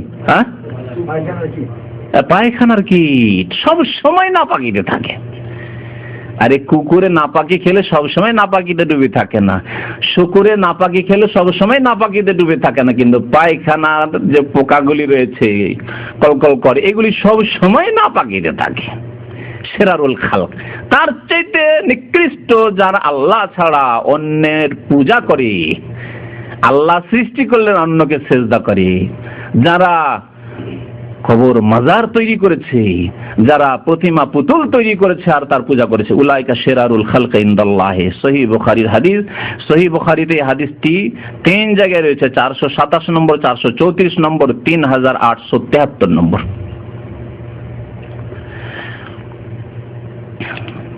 হাদিস অনেক রয়েছে এই মর্মে। আরেকটি হাদিস শুনে, আন্না আয়েশা তো আব্দুল্লাহ বিন আব্বাস কালা, এই হাদিসটি আয়েশা রাদিয়াল্লাহু তাআলা এবং আব্দুল্লাহ বিন আব্বাস রাদিয়াল্লাহু তাআলা আনহুম বর্ণনা করেছেন। লাম্মা নাযালা বি রাসূলিল্লাহ সাল্লাল্লাহু আলাইহি ওয়াসাল্লাম, নবী সাল্লাল্লাহু আলাইহি ওয়াসাল্লামের যখন ইন্তেকালের মুহূর্ত ঘনিয়ে আসলো, অসুস্থ হয়ে পড়েছেন, মৃত্যু শয্যায়, তাফিকা ইয়াতরাহু খামিসাতান লাহু আলা ওয়াজহিহি, তখন অশান্তি অনুভব করছিলেন রাসূলুল্লাহ সাল্লাল্লাহু আলাইহি ওয়াসাল্লাম। মানুষ যখন অশান্তিতে থাকে তখন ছটফট করতে থাকে, মনে করে যে এইদিকে কাথলি হয়তো আরাম পাবো, আবার দেখছি এদিকেও আরাম পাচ্ছি না, তখন ওই দিকে হয়, একবার এরকম হয়, একবার ওইরকম হয়, একবার হয়তো এইরকম করছে, একবার ওইরকম করছে, পেরেশান হয়ে যায় মানুষ। তো নবী করিম সাল্লাল্লাহু আলাইহি ওয়াসাল্লামের শেষ সময় এইরকমই কষ্ট হচ্ছিল। তাফিকা ইয়াতরাহু খামিসাতান লাহু আলা ওয়াজহিহি, তার একটি চাদর ছিল, বারবার করে চেহারার উপর দিয়ে দিচ্ছেন, মুখের উপর নিয়ে চলে আসছেন চাদরটিকে। ফাইজাক্তাম্মা বিহা, যখন শ্বাস রুদ্ধ হতে যাচ্ছে, কাশাফা আন ওয়াজহি, তখন আবার খুলে ফেলছেন, যে এতেই হয়তো শান্তি হবে। ভালো লাগছে না, আবার ঢাকছেন, এতে হয়তো শান্তি, ওতেও শান্তি হচ্ছে না। এই অবস্থা ছিল রাসূলুল্লাহ সাল্লাল্লাহু আলাইহি ওয়াসাল্লামের। তাহলে মওতের সময়, মওতের যন্ত্রণা, মৃত্যুর মুহূর্তের কষ্ট প্রত্যেকের হয়, রাসূলুল্লাহ সাল্লাল্লাহু আলাইহি ওয়াসাল্লামের হয়েছে। মুমিন ব্যক্তির, নেক ব্যক্তির হইতে পারে, এটি এমন কোনো দূরের কথা না। সাকারাতুল মওত, যে মৃত্যুর যন্ত্রণা সবার রয়েছে, এবং সৎ ব্যক্তির যদি যন্ত্রণা হয় তাহলে তাতে তার মর্যাদা উঁচু হবে, মনে রাখবেন। তার জন্য এটি আল্লাহ পাকের পক্ষ থেকে তাকে আরো উঁচু সম্মান দেওয়া হবে, সেই জন্য তার এই যন্ত্রণা হচ্ছে, মনে রাখবেন। আর যদি পাপিষ্ঠ লোকের হয় তাহলে তার আখিরাতের আযাবের সাথে পার্থিব আযাব শুরু হয়েছে, মনে রাখবেন। একটি কাজ সবার জন্য আযাব নাই, সৎ লোকের জন্য সেটি হচ্ছে শাহাদাত। আসমানি দুর্যোগ, কোন দুর্যোগে মারা গেল, ডুবে মারা গেল, আগুনের জ্বলে মারা গেল একজন সৎ ব্যক্তি, তাহলে সে শহীদ হইল। নবী সাল্লাল্লাহু আলাইহি ওয়াসাল্লাম বলেছেন আল হারকু শাহীদুন, পানিতে ডুবে মারা গেল আল গারকু শাহীদুন। কিন্তু একজন বেনামাজি, একজন বেদিন, একজন পাপিষ্ঠ এইভাবে মারা গেল, তার জন্য আযাব, লাহুম আযাবুন আলীমুন ফিদ দুনিয়া ওয়াল আখিরাহ। আল্লাহ পাক তাদের সম্পর্কে বলেছেন দুনিয়ারও আযাব রয়েছে আর তাদের আখিরাতের আযাব রয়েছে। তাহলে একই দৃষ্টিতে কখনো দেখবেন না। একজন সৎ মানুষ, সে অ্যাক্সিডেন্ট হলো, দুর্ঘটনা হলো, কোনো কিছু হলো, তাহলে জানতে হবে যে আল্লাহ পাক তার মর্যাদা উঁচু করতে চান। সামান্য কিছু ভুলভ্রান্তি থাকলে আল্লাহ পাক এখনই ওকে ক্লিন, পরিষ্কার করে গ্রহণ করতে চান। সুবহানাল্লাহ। পক্ষান্তরে একজন পাপিষ্ঠ হলে তার জন্য দুনিয়ারও আযাব, আখিরাতের আযাব, খাসিরাত দুনিয়া ওয়াল আখিরাহ। দুনিয়াও লস করলো আর আখিরাতও বরবাদ করলো। ফাকাল ওয়া হুয়া কাযালিক। এই অশান্তির সময়, মানুষ ত্রাহি নাফসি নাফসি করে, কি হবে কি হবে, আমার কথা চিন্তা করে। আর যদি চিন্তা করে একটু ফুরসত অবসর হয়, তাহলে আমার ছোট ছেলে মেয়েরা আছে, নাবালক ছেলে মেয়েরা আছে, এদের কি হবে, এতগুলি বিবি আছে, কি হবে, আমাদের এগুলি চিন্তা হয়, তাই না? না, রাসূলুল্লাহ সাল্লাল্লাহু আলাইহি ওয়াসাল্লাম না নিজের পরিবারের কথা চিন্তা করছেন, না ফাতেমার কথা চিন্তা করছেন, না হাসান হোসেন ছোট আছে তাদের কি হবে, হায় আফসোস করছেন, না। এই অবস্থায় কি বলে লানাতুল্লাহ, দ্বীনের কথা চিন্তা করছেন। এই দ্বীনের হেফাজত কি করে হবে, তাওহীদের হেফাজত কি করে হবে, মুসলিম জাতি মানব সকল কি করে সহি আকীদায় বিশ্বাসী হবে, ভ্রান্ত বিশ্বাস থেকে, শিরক কুফরি থেকে কি করে মুক্ত থাকবে, সতর্ক করছেন। বলছেন লানাতুল্লাহি আলাল ইয়াহুদি ওয়ান নাসারা, ইহুদি খ্রিস্টানদের উপর আল্লাহর অভিসম্পাত, লানত। লানত মানে আল্লাহর রহমত থেকে বঞ্চিত হওয়ার ঘোষণা। আল্লাহর পক্ষ থেকে লানত মানে আল্লাহর পক্ষ থেকে বঞ্চিত হওয়ার ঘোষণা। রাসূলুল্লাহ সাল্লাল্লাহু আলাইহি ওয়াসাল্লামের পক্ষ থেকে যদি হয় যে লানত রাসূলুল্লাহ করেছেন, মানে রাসূলুল্লাহ সাল্লাল্লাহু আলাইহি ওয়াসাল্লাম বদদুয়া দিচ্ছেন যে সেই ব্যক্তি আল্লাহর রহমত থেকে বঞ্চিত হোক।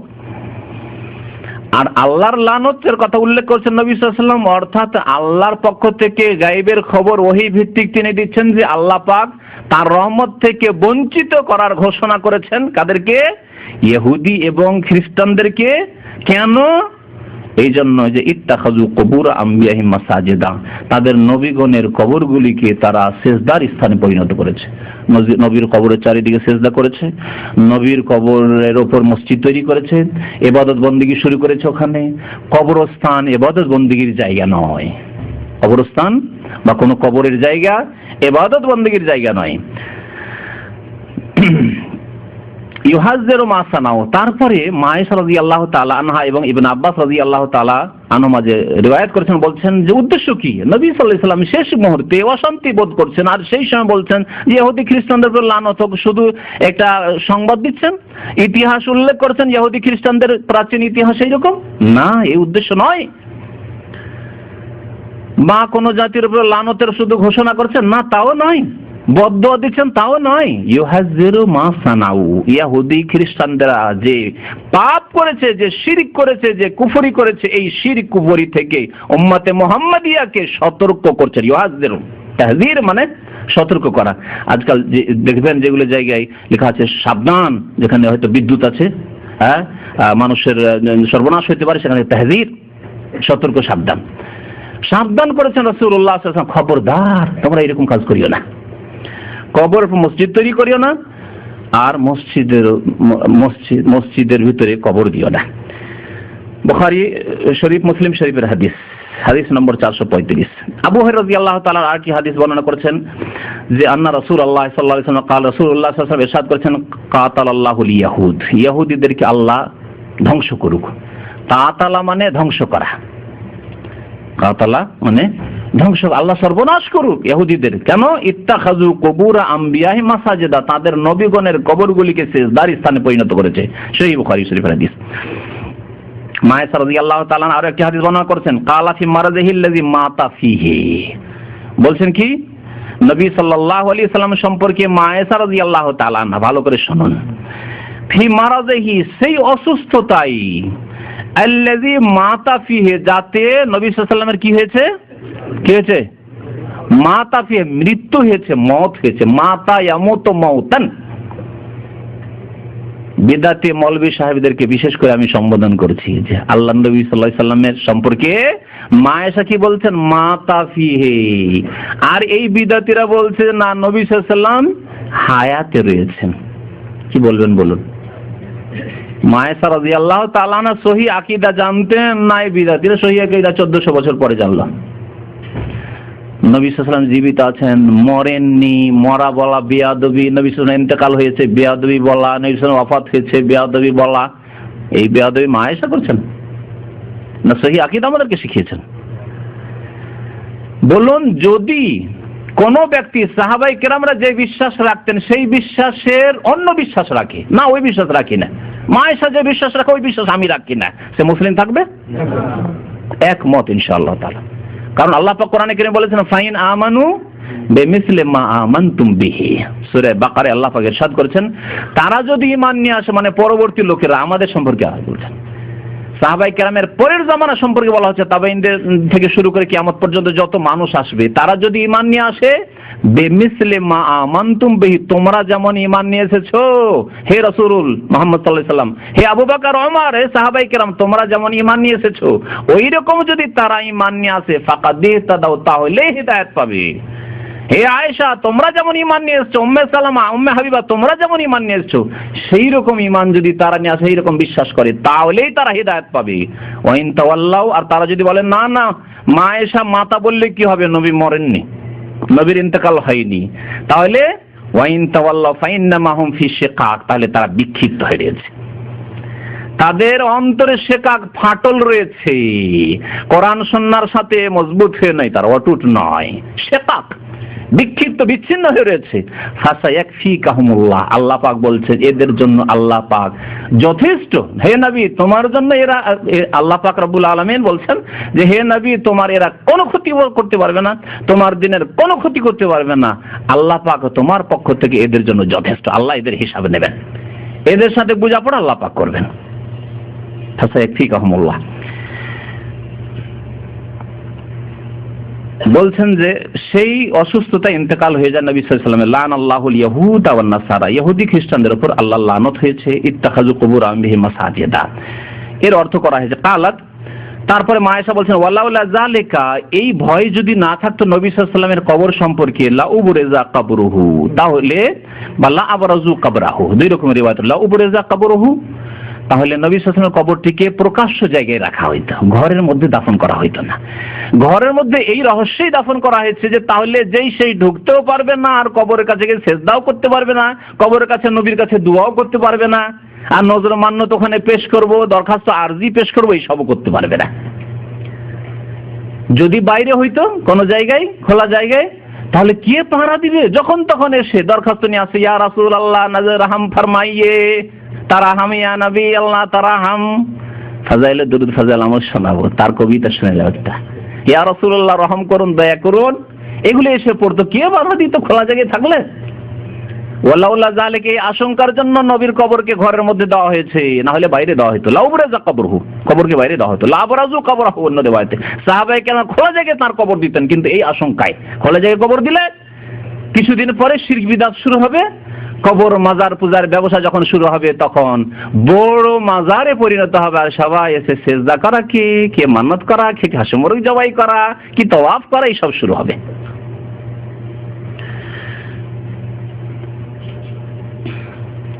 গায়রা আন্নাহু খুশিয়া আন ইত্তাখাযা মসজিদান, আশঙ্কা এই করা হয়েছিল যে নবীর কবরকে যাতে মসজিদ না বানিয়ে না হয়, এমন না হয় যে কোনো শাসক আসবে, কোনো প্রভাবশালী লোকেরা আসবে, পয়সার লোকেরা আসবে, পয়সা আছে, নবীর কবরের মসজিদ তৈরি করা হোক, এই ভয়ে ঘরের মধ্যে কবর দেওয়া হয়েছে। আলহামদুলিল্লাহ 1400 বছর ইতিহাসে ঘর তখনও ছিল, এখনো ওই ঘর হয়ে আছে। কার ঘর?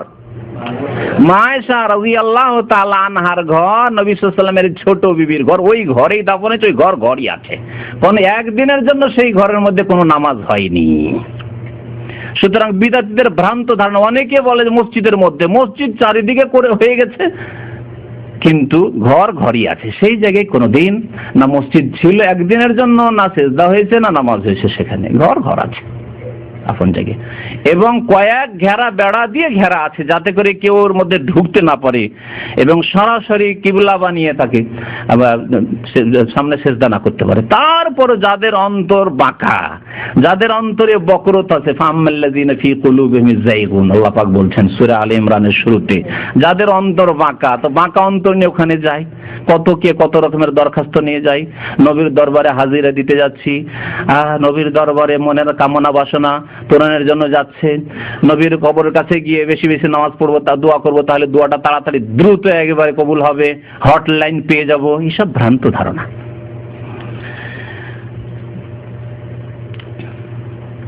জুনদুব রাদিয়াল্লাহু তাআলা আনহু বর্ণনা করেছেন, সামিআতু নবী সাল্লাল্লাহু আলাইহি ওয়াসাল্লাম ইয়াকুলু ক্বাবলা আন ইয়ামুতা বি50। নবী সাল্লাল্লাহু আলাইহি ওয়াসাল্লামের ইন্তেকালের 5 দিন আগে, এখানে দেখেন সামিআতু নবী সাল্লাল্লাহু আলাইহি ওয়াসাল্লাম, আমি নবী সাল্লাল্লাহু আলাইহি ওয়াসাল্লামের কাছে শুনেছি ক্বাবলা আন ইয়ামুতা বি50, তার মওতের ইন্তেকালের 5 দিন পূর্বে, ক্বাবলা আন ইয়ামুতা, ওখানে পড়লেন মাতা, আর এখানে ইয়ামুতু, ওটা মাজির সেগা ছিল, পাস্ট টেন্স ছিল, এটা হচ্ছে ইয়ামুতু। তার ইন্তেকালের 5 দিন পূর্বে আমি শুনেছি, ওয়াহুয়া ইয়াকুলু, তিনি সাল্লাল্লাহু আলাইহি সাল্লাম ইরশাদ করছিলেন, ইন্নী আবরাউ ইলাল্লাহ আন ইয়াকুনা লি মিনকুম খলিল, আমি সম্পর্ক ছেদের ঘোষণা করছি যে আমার আল্লাহ ছাড়া কেউ খলিল, অন্তরঙ্গ বন্ধু নেই। আমি কারো সাথে অন্তরঙ্গ বন্ধুত্বের কথা বলছি না, বরং এই ঘোষণা করছি যে আমার কোনো বন্ধুত্ব নেই কারো সাথে, অন্তরঙ্গ বন্ধু। খলিল এমনি বন্ধু আলাদা, সাদিক বা রফিক এগুলো হচ্ছে বন্ধু, এমনি বন্ধু, কিন্তু খলিল মানে হচ্ছে অন্তরঙ্গ বন্ধু, যার ভালোবাসা হাড়ে হাড়ে সেরায় সেরায় গোষ্ঠের বিভিন্ন অংশে ঢুকে পড়েছে, এইরকম বন্ধুত্ব ভালোবাসাকে বলে খলিল। নবী সাল্লাল্লাহু আলাইহি ওয়াসাল্লাম বলছেন, আমার একমাত্র খলিল, ফাইনাল্লাহ তাআলা কাদ ইত্তাখাযানি খলিলা, কারণ আল্লাহ পাক আমাকে অন্তরঙ্গ বন্ধু খলিল বানিয়েছেন, কামা ইত্তাখাযা ইব্রাহিমা খলিলা, যেমন ইব্রাহিম আলাইহিস সালামকে অন্তরঙ্গ বন্ধু বানিয়েছেন। ওয়ালাউ কুনতু মুত্তাখিযান মিন উম্মতি খলিলা, আমার উম্মতের কাউকে যদি আমি অন্তরঙ্গ বন্ধু হিসাবে গ্রহণ করতাম তাহলে লাত্তাখাযতু আবু বকরিন খলিলা, তাহলে আবু বকর সিদ্দিক রাদিয়াল্লাহু তাআলা আনহুকে আমি অন্তরঙ্গ বন্ধু হিসাবে গ্রহণ করতাম, কারণ বাল্য জীবনের বন্ধু, বড় হয়ে বন্ধু, সারা জীবনের বন্ধু, সেই যুগের ইসলাম আসার পূর্বেরও বন্ধু, ইসলাম আসার সাথে সাথেই বন্ধু, হ্যাঁ, সুখেরও বন্ধু, দুঃখেরও বন্ধু, সোর পাহাড়ের গুহারও বন্ধু, সব জায়গার বন্ধু। আল্লাহ শুনে রাখো, তারপরে কি বলছেন, ওয়া আন্না মান কানা ক্বাবলাকুম কানু ইয়াত্তাখিযুনাল কুবুরা মাসাজিদ, তোমাদের পূর্বে যে সব জাতি ছিল, আমাদের পূর্বে কোন জাতি ছিল? ইহুদি খ্রিস্টান। মুসা আলাইহিস সালামের অনুসারী তো তারা নয়, অনুসরণ প্রথম যুগে করেছে, তারপরে তারাই বিভ্রান্ত হয়ে গেছে কবর পূজারীদের মধ্যে। যেমন নবী সাল্লাল্লাহু আলাইহি ওয়াসাল্লাম উম্মতের দাবিদার কবর পূজারীরা, তারা বিভ্রান্ত হয়ে গেছে, ওই রকম মুসা আলাইহিস সালামের উম্মত ছিল তারা, তারপরে এইরকম বিভ্রান্ত হয়ে গেছে, ওই রকম ঈসা আলাইহিস সালামের অনুসারী আর খাঁটি অনুসারী নেই, সব বিভ্রান্ত হয়ে গেছে। আজকালকার কবর পূজারীদের মতো যারা নবী সাল্লাল্লাহু আলাইহি ওয়াসাল্লামের অনুসরণ থেকে বিভ্রান্ত হয়েছে। তোমাদের পূর্বের জাতি যারা ছিল, ইয়াত্তাখিযুনা কুবুরা আম্বিয়াইহিম ওয়া সালিহিহিম মাসাজিদা, তারা তাদের নবীগণের কবর এবং নেক লোকদের, ওলিদের কবর কে মসজিদ বানিয়ে নিয়েছিল। ফালা, সাবধান, ফালা তাত্তাখিযুল কুবুরা মাসাজিদা, তোমরা কবরগুলিকে সেজদার স্থানে পরিণত করিও না।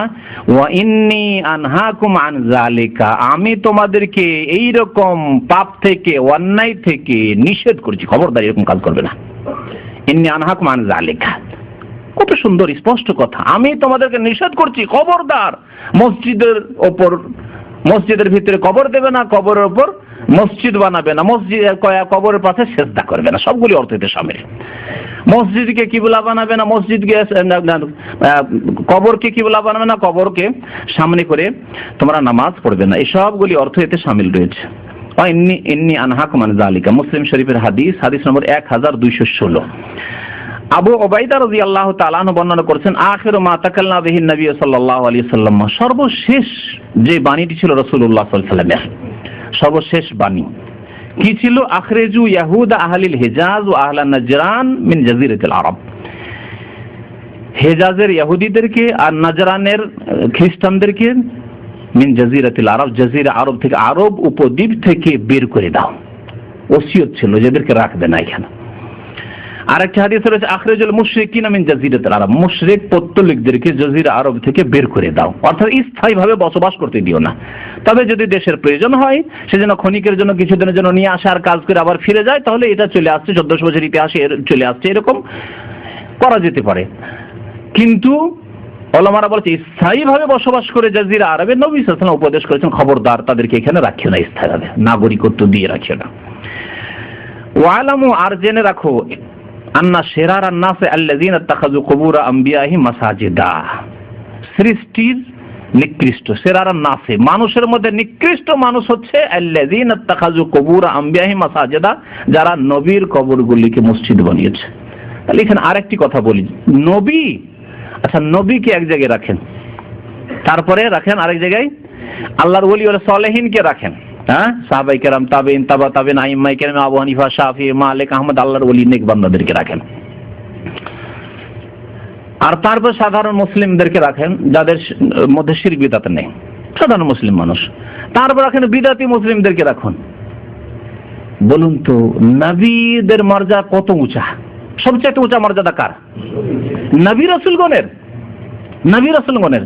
তা নবী রাসূলের কবরের ওপর মসজিদ তৈরি করায়, নবী রাসূলের কবরের পাশে সিজদা করায়, নবী রাসূলের কবরের কবরগুলিকে মসজিদে করায় যদি লানত হয়ে থাকে, যদি লানত হয়ে থাকে, তাহলে নবী ছাড়া অন্যদের কবর, যদিও তারা ইমাম সাহেব হোক আর আল্লামা হোক আর বড় আলেম হোক, ইমাম আবু হানিফা, শাফি, মালিক, আহমদি হোক না কেন, কেউ হোক না কেন, মুহাদ্দিসিন হোক না কেন, তাহলে কি অবস্থা হইতে পারে?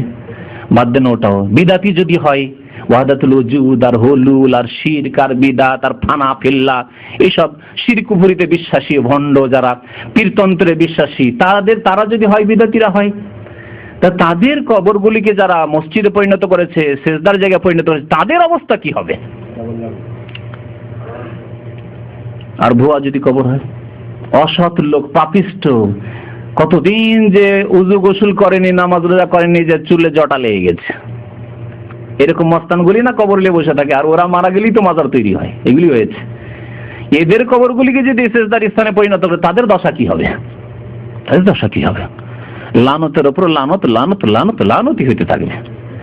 যদি নবীদের কবরের উপর লানত হয়, নবীদের কবর মানে ভিত্তি করে কবরগুলিকে যদি কেউ সিজদার স্থানে পরিণত করে, লানত হইল। তাহলে যদি অন্যদের কবর, সৎ লোক হইল, লানত হইল। অসৎ লোকের কবরকে যদি মসজিদ বানায়, তাহলে আরো কত লানত। তাহলে লানত দার লানত, ফার্সিতে বলে লানত দার লানত, লানতের উপর লানত, অভিশাপের উপর অভিশাপ, অভিশাপের অভিশাপ হইতে থাকবে। মুসনাদ আহমদের হাদিস, আরেকটি হাদিস আব্দুল্লাহ বিন মাসউদ রাদিয়াল্লাহু তাআলা বর্ণনা করেছেন, মুসনাদ আহমদে রয়েছে, ইবনে হিব্বানে রয়েছে, আবু হাতিম বর্ণনা করেছেন। সামিআতু রাসূলুল্লাহ সাল্লাল্লাহু আলাইহি ওয়াসাল্লাম ইয়াকুল ইন্না মিন শিরারিন নাস মান তুদরিকুহু সাআতু ওয়া হুম আহইয়া। সৃষ্টির মধ্যে নিকৃষ্ট বা মানব জাতির মধ্যে নিকৃষ্ট মানুষ হচ্ছে দুই রকমের মানুষ। এক রকমের মানুষ হচ্ছে যে কিয়ামত যেই দিন হবে সেই দিন যারা জীবিত থাকবে, যেই দিন পশ্চিম দিক থেকে সূর্য উঠছে আর জীবিত হয়ে আছে, যারা দুনিয়ায় বেঁচে আছে, ওরা হলো শিরারুন নাস। ইন্না মিন শিরারিন নাস মান তুদরিকুহু সাআতু ওয়া হুম আহইয়াউন। জীবিত অবস্থায় যাদেরকে কিয়ামত পেয়ে যাবে, তারা হচ্ছে সবচেয়ে নিকৃষ্ট মানুষ। কেন? তাহলে সেদিন কি নামাজি লোক থাকবে না পৃথিবীতে? নেক লোক থাকবে না? হালাল খাওয়া লোক থাকবে না? থাকবে না।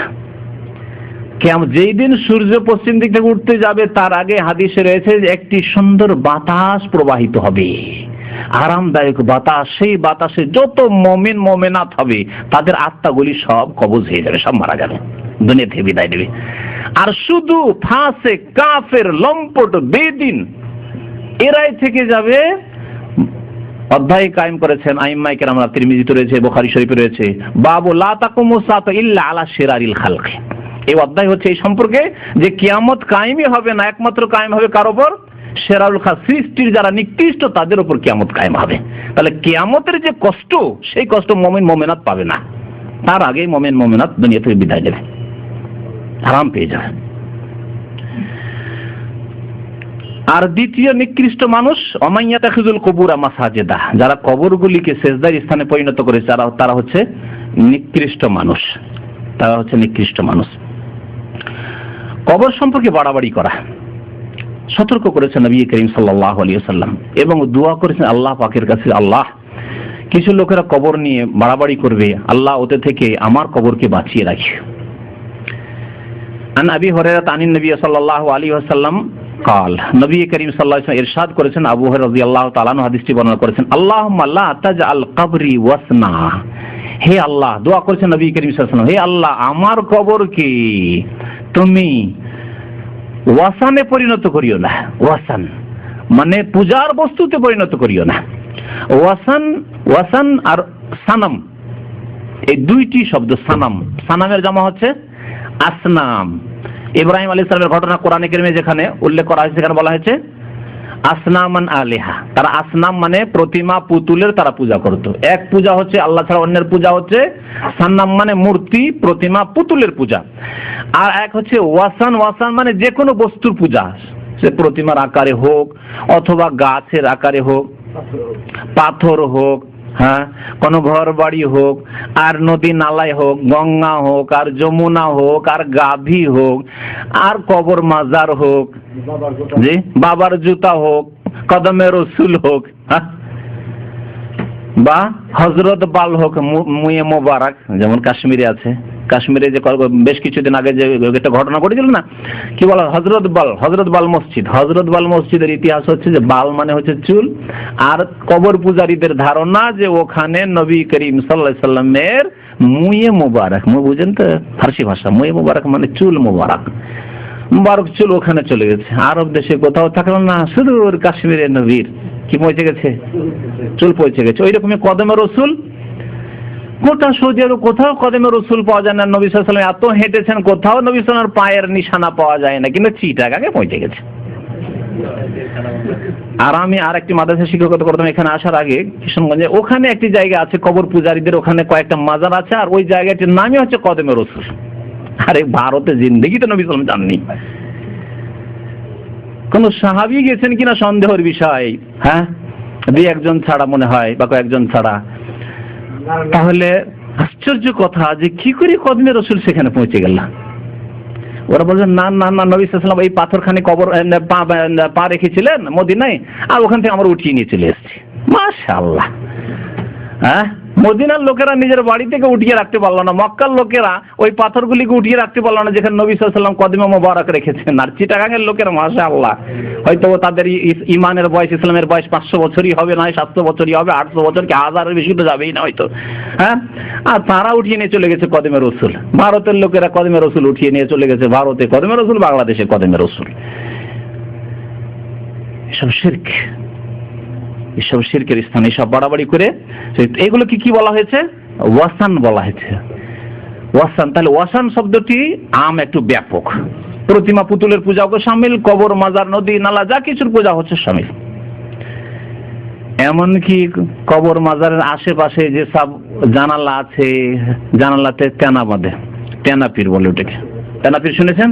আছে আমাদের এলাকায় দেখেছি তেনাপির আছে, তেনা বেঁধে দিয়ে চলে আসে, মনের আশা পূরণ হয়ে যাবে, বেশি কিছু চাইতে হবে না তেনা বেঁধে আসলে। আর একটা আছে, আমার এক ওস্তাদ বলতেন ঢেলা পীরের খুব ওয়াজ করতেন উনি, ওয়াইজ ছিলেন আমার এক ওস্তাদ, ভালো ওস্তাদ। তো ঢেলা পীরের ওয়াজ করতেন, ঢেলা পীর মানে ঢেল মারতে হবে বাস। তো একবার এক জলসায় গেছিলাম, তো রাস্তায় দেখছি একটা গাছের তলে অনেক ঢেল জমা হয়ে আছে, একবারে পালালি গাছে ঢেলার। তো এলাকার লোক জিজ্ঞেস করলাম, তখন গরুর গাড়িতে বক্তাদের যাতায়াত গ্রামে গঞ্জে গরুর গাড়িতে হইতো, তো গরু গাড়িতে আসছি, দেখছি যে এত ঢেলা কেন উঁচা হয়ে আছে, জিজ্ঞাসা করলো, বলছে এইটা ঢেলা পীরের আস্তানা, ঢেলা পীরের দরবার। তো ঢেলা পীরের দরবার শরীফ, সবগুলি শরীফ, এগুলি হচ্ছে ওয়াসান। ওয়াসান আল্লাহ ছাড়া যারই পূজা হয়েছে, যে কোনো ব্যক্তির হোক আর বস্তুর হোক, সেগুলি হচ্ছে ওয়াসান। নবী করিম সাল্লাল্লাহু আলাইহি ওয়াসাল্লাম দোয়া করেছেন, আল্লাহুম্মা লা তাজআল কবরি ওয়াসানান ইউবাদ, আল্লাহ আমার কবরকে ওয়াসান পূজার বস্তুতে পরিণত করে দিও না, যেন কেউ কবরে পূজা না করতে পারে আমার।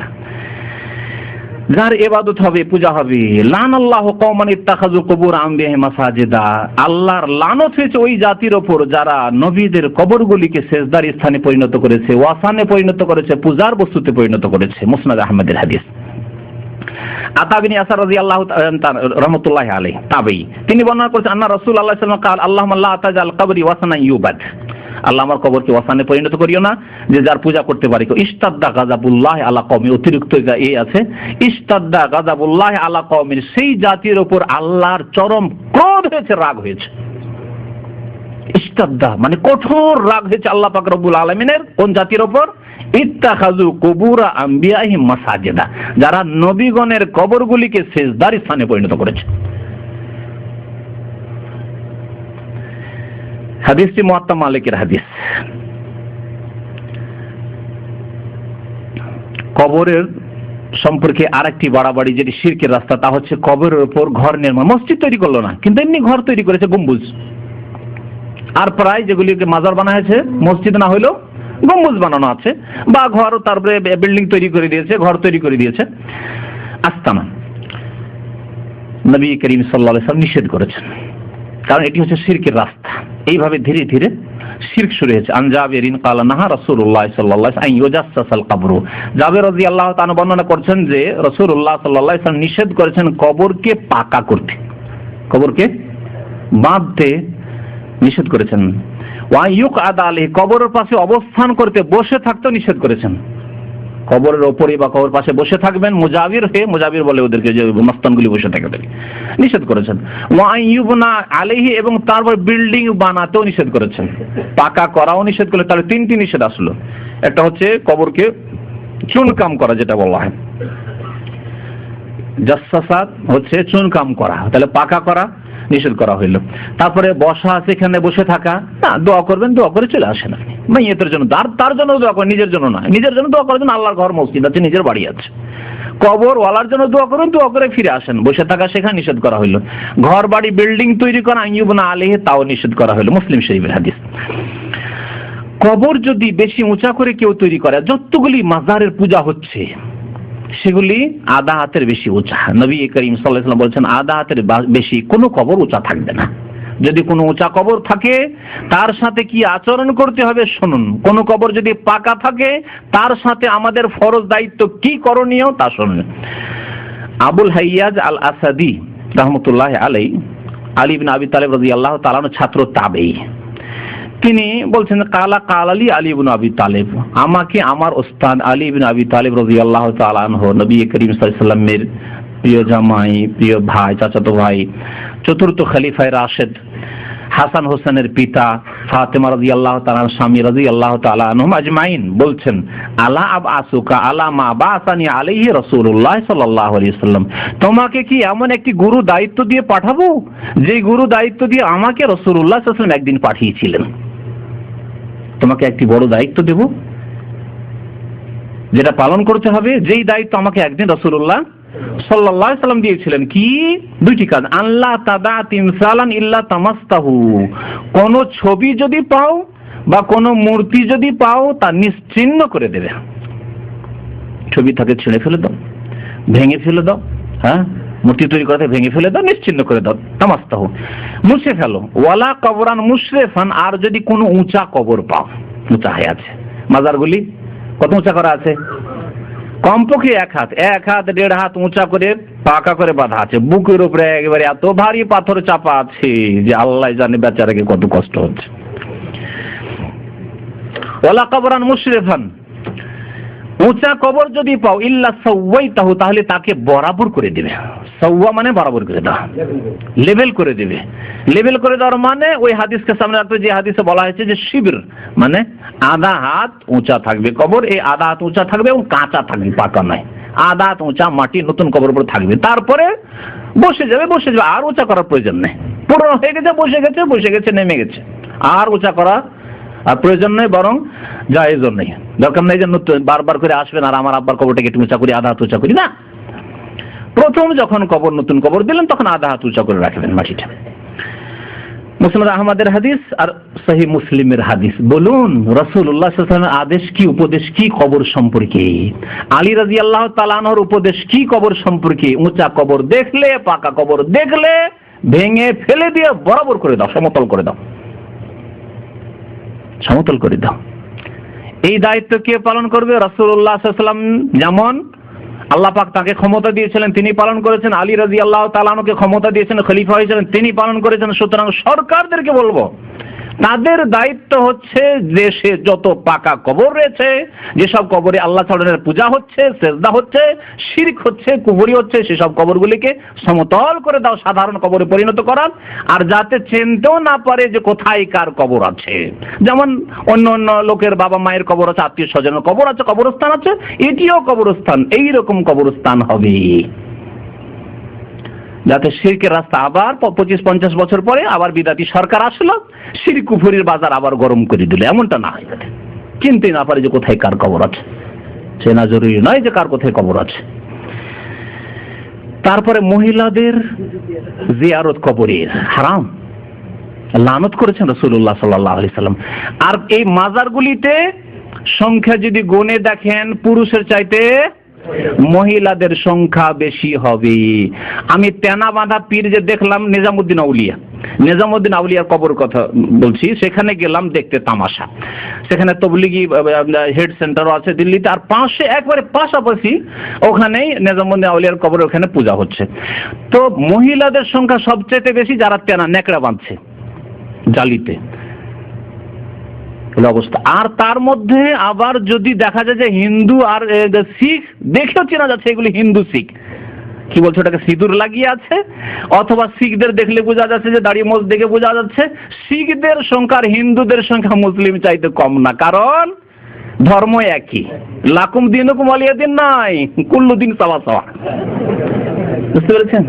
আল্লাহ তো করেছে লাকুম দিনুকুম ওয়ালিয়া, তোমাদের দিন তোমরা করো, আমরা আমাদের দিন কিছু। ওটাও না, বলছে যে এই কবর মাজার পূজার ধর্ম একবারে সাওয়া সাওয়া, কোনো অসুবিধা নেই। দুর্গার পূজা আর দরগার পূজা, আমরা দরগায় আসো না, আমাদের কাছে তোমরা আসো, তোমাদের কাছে আমরা যাব। এই হলো কবর মাজার পূজারীদের অবস্থা। আমার চোখে দেখা গল্প করছি আপনার সামনে। নবী সাল্লাল্লাহু আলাইহি ওয়াসাল্লাম কি বলেছেন? ইবনে আব্বাস রাদিয়াল্লাহু তাআলা আনহুমা বর্ণনা করেছেন, লানা রাসূলুল্লাহ সাল্লাল্লাহু আলাইহি ওয়াসাল্লাম, আল্লাহ রাসূল সাল্লাল্লাহু আলাইহি ওয়াসাল্লাম লানত করেছেন, মানে অভিশাপ দিয়েছেন, আল্লাহর রহমত থেকে বঞ্চিত হোক ওই মহিলারা, যায়রাতিল কবুর, যেসব মহিলারা কবর জিয়ারত করতে যায়, ওয়াল মুত্তাখিযিনা আলাইহাল মাসাজিদা, আর যারা কবরের উপর মসজিদ তৈরি করে তাদের উপর লানত হোক। 2 নম্বর হচ্ছে ওয়াসুরজা, আর যারা কবরে বাতি জ্বালায়, আগরবাতি মোমবাতি জ্বালায়, আলোকিত করে, ওই শবে বরাতের দিন কবরস্থানকে আলোকিত করে দেয়, তাদের উপর রাসূলুল্লাহ সাল্লাল্লাহু আলাইহি ওয়াসাল্লামের লানত রয়েছে। দেখলেন কবর সম্পর্কে রাসূলুল্লাহ সাল্লাল্লাহু আলাইহি ওয়াসাল্লামের তালিম, রাসূলুল্লাহ সাল্লাল্লাহু আলাইহি ওয়াসাল্লামের আদর্শ শিক্ষা। কবর জিয়ারত মহিলাদের জন্য চলবে না, বরং লানত হবে, নেকি তো হবে না, লানত হইতে থাকবে, আল্লাহর রহমত থেকে বঞ্চিত হবে। যারা মসজিদ বানায় বা সিজদার স্থানে পরিণত করে তাদের উপর লানত হচ্ছে, তা তো এর আগে অনেক হাদিস শুনলেন। আর যারা বাতি টাতি জ্বালায়, আলোকিত করে কবরস্থান কিংবা মাজার কি, তাদের উপরও রাসূলুল্লাহ সাল্লাল্লাহু আলাইহি ওয়াসাল্লাম লানত রয়েছে। আবু দাউদের হাদিস, তিরমিজির হাদিস, আর হাদিসটি হাসান। শেষ একটি হাদিস দিয়ে শেষ করছি। আবু হুরায়রা রাদিয়াল্লাহু তাআলা আনহু বর্ণনা করেছেন, ক্বালা রাসূলুল্লাহ সাল্লাল্লাহু আলাইহি ওয়াসাল্লাম, লা তাত্তাখিযু বুয়ুতাকুম কুবুরা, তোমরা তোমাদের বাড়িগুলিকে কবরে পরিণত করিও না, তোমরা তোমাদের বাড়িগুলিকে কবরে পরিণত করিও না। এর অর্থ কি? একটি অর্থ হচ্ছে যে তোমাদের বাড়িতে কবর দিও না, ঘরে ঘরে কবর দিও না। আব্বা মারা গেছে, দূরে আর কোথায় দিতে যাব, মায়ের ঘরে কবরটা দিয়ে দিই। রাসূলুল্লাহ সাল্লাল্লাহু আলাইহি ওয়াসাল্লাম হয়েছে তো আমি অসুবিধা কি, আমার আব্বার কবরটা মায়ের ঘরে দিয়ে দিই? না, এরকম করবেন না। বাড়ির পাশে ভিটে মাটিতে পাশে কবর দিয়ে, আজকে কত লোক মাসলা জিজ্ঞেস করতে আসে, কালকে 2 জন লোক এসছে, এরকম 2 জন লোক এই মাসলা জিজ্ঞেস করতে।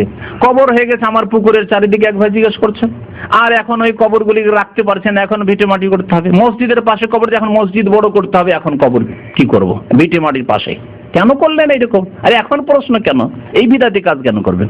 কবরস্থানে কবর দেন আলাদা করে, ভিটে মাটি থেকে দূরে, যাতে করে এমন না হয় যে 25-50 বছরের মধ্যে কবর জানছি আর তার উপরে আমাকে বাস করতে হচ্ছে, আমার ছেলে মেয়েদেরকে বসবাস করাইতে হচ্ছে, ছেলের রুম তৈরি করতে হচ্ছে।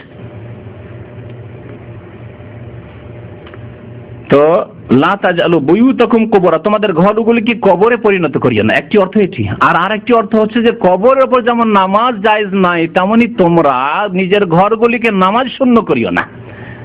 ঘরে কোনোদিন নামাজই পড়ো না, ফরজ নামাজ, সুন্নত, বেতর, নফল, এমনকি বসে নফলটাও, ওইটাও মসজিদে না আমাদের দেশের লোকদের। আরে 17 রাকাতই যদি পড়েন, বাড়িতে এসে পড়েন না, আপনি আপনার বাসাতে পড়েন। 4 রাকাত ফরজটা পড়েন না মসজিদে, আর খুব বেশি পড়লে সুন্নাতে রাতে বাটা পড়লে পড়ুন, আর না হলে সেটাও বাড়িতে বাসাতে এসে পড়লে বেশি নাকি পাবেন। বাকি বাসায় এসে নামাজ পড়ুন। 17 রাকাত সারা রাত নামাজ পড়তে থাকেন, ঈদ দেখি এত লম্বা নামাজ কেন? সুন্নতের খেলাফ কাজ। লা তাজআলু বুয়ুতাকুম কুবুরা, তোমাদের ঘরগুলোকে কবরের মতো করে দিও না। মানে কবরে যেমন নামাজ পড়া জায়েজ নয়, তেমন তোমাদের ঘরগুলিকে একবার নামাজবিহীন করে দিও না, বরং নামাজ পড়বে তোমরা, নফল নামাজ বাড়িতে পড়ে। আফজালু সালাতিকুম ফি বুয়ুতিকুম ইল্লাল মাকতুবা, আফজালু সালাতিল মারই ফি বাইতিহি ইল্লাল মাকতুবা, মানুষের সবচাইতে উত্তম নামাজ হচ্ছে বাড়িতে নামাজ, ইল্লাল মাকতুবা, ফরজ নামাজ ছাড়া। ফরজ নামাজ মসজিদে পড়তে হবে, বাকি সুন্নত, বেতর, নফল, তাহাজ্জুদ সব নামাজ, চাষ, দোহা সব নামাজ বাড়িতে পড়া উত্তম। ওয়ালা তাজআলু কবরি ঈদান, এবং তোমরা আমার কবরকে মেলায় পরিণত করিও না, যেটা এখানে বলতে চেয়েছি হাদিসে। অতিরিক্ত আরেকটি বিধান কি আসলো, যে কবরে মেলা লাগানো জায়েজ নয়। আর মেলার নাম ইন্ডিয়া বাংলাদেশে পীরতন্ত্রের বিশ্বাসীরা কি দিয়েছে? ওরস। ওরস মানে মেলা, হিন্দুরা মেলা বলে আর এরা ওরস বলে। ওরসের শাব্দিক অর্থ হচ্ছে বিবাহ শাদী। এই বিবাহ শাদীর দিন কেন? বিবাহ শাদীর দিনে বাসর হয়, স্বামী স্ত্রীর মোলাকাত হয়। আর এই ভণ্ডদের বেয়াদবি হচ্ছে আল্লাহ পাকের সাথে। এর আগে অনেকবারই বলেছি যাতে করে আপনাদের জানা থাকে। এদের ধারণা যে দুনিয়াতে সিজনে আছে, এই ব্যক্তি ফানাফিল্লা হয়েও আল্লাহ পর্যন্ত পৌঁছিতে পারেনি, সাক্ষাৎ হয়নি। আল্লাহ রে কোথায় কখন পাবো রে, আমার মাসুককে কখন পাবো রে, মাসুককে কখন পাবো রে করতে করতে পেরেশান আছে, পাইনি। আর সেই দিন আল্লাহর সাথে ওই রকম মোলাকাত হবে, আর তার স্বাদ টেস্ট হাসিল হবে। যেমন স্বামী স্ত্রীর বিয়ে তো হয়েছে কিন্তু উঠিয়ে দেয়নি, মেয়ের বাবা উঠিয়ে দেয়নি, সেই জন্য মোলাকাত হয়নি। যেদিন উঠিয়ে দিল কত মজার দিনটা, দেখছেন বেয়াদবি কত। ওরস হচ্ছে বিবাহর দিন মানুষের, আর এরা পীরের মৃত্যু দিবসকে কি বলে? ওরস বলে। মানে মৃত্যুর দিনই তাদের আসল ওরস হলো, মাসুকের সাথে সাক্ষাৎ হলো। মাসুক বলা চরম বেয়াদবি আল্লাহ পাক রব্বুল আলামিনকে। আশেক নিজেকে বলা, আমি আশেক এলাহি, এই নাম রাখা বেয়াদবি আল্লাহ পাকের সাথে। এর আগে অনেকবারই আমি বুঝিয়েছি, কোনো বেয়াদব বলবে না নিজের বড় বোনকে যে আপা তোমার সাথে আমি প্রেম করি, বলবে? জুতা খাবে। উর্দু ভাষীদেরকে বলছি, বা উর্দু ভাষা যারা বুঝেন, বাঙালিদের অনেকে উর্দু ভাষা বুঝেন বা তাই বুঝেন, मैं आपसे इश्क करता हूं যদি বলেন নিজের বড় বোনকে, ছোট বোনকে, অথবা নিজের মা খালাকে বলতে পারবেন, मैं आपसे मेरा आपसे इश्क है, মানে আপনার সাথে আমার প্রেম হয়েছে।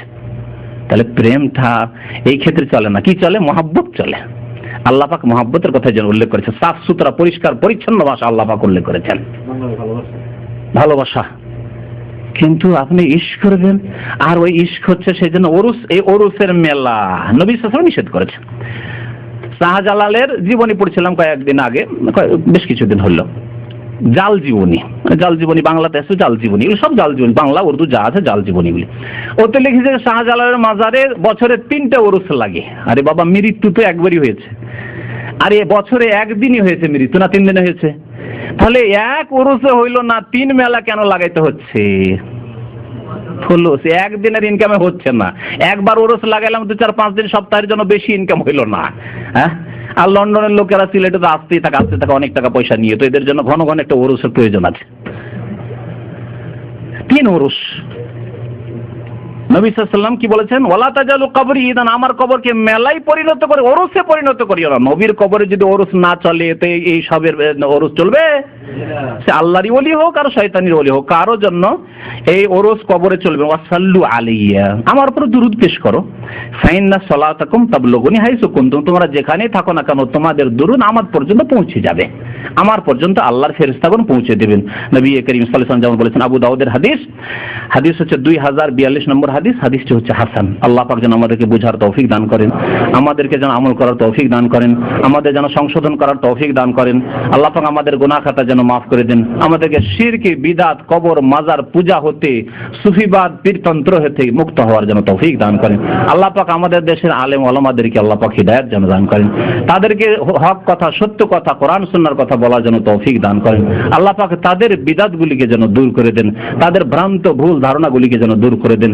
কোরআন সুন্নাহকে আমাদেরকে মজবুত করে ধারণ করার জন্য আল্লাহ পাক তৌফিক দান করেন। আল্লাহ পাক রব্বুল আলামিন যেন হককে কায়েম করেন আর বাতিলকে যেন আল্লাহ পাক রব্বুল আলামিন নির্মূল করেন। আমিন ইয়া রাব্বাল আলামিন। সাল্লাল্লাহু আলা নবিয়িনা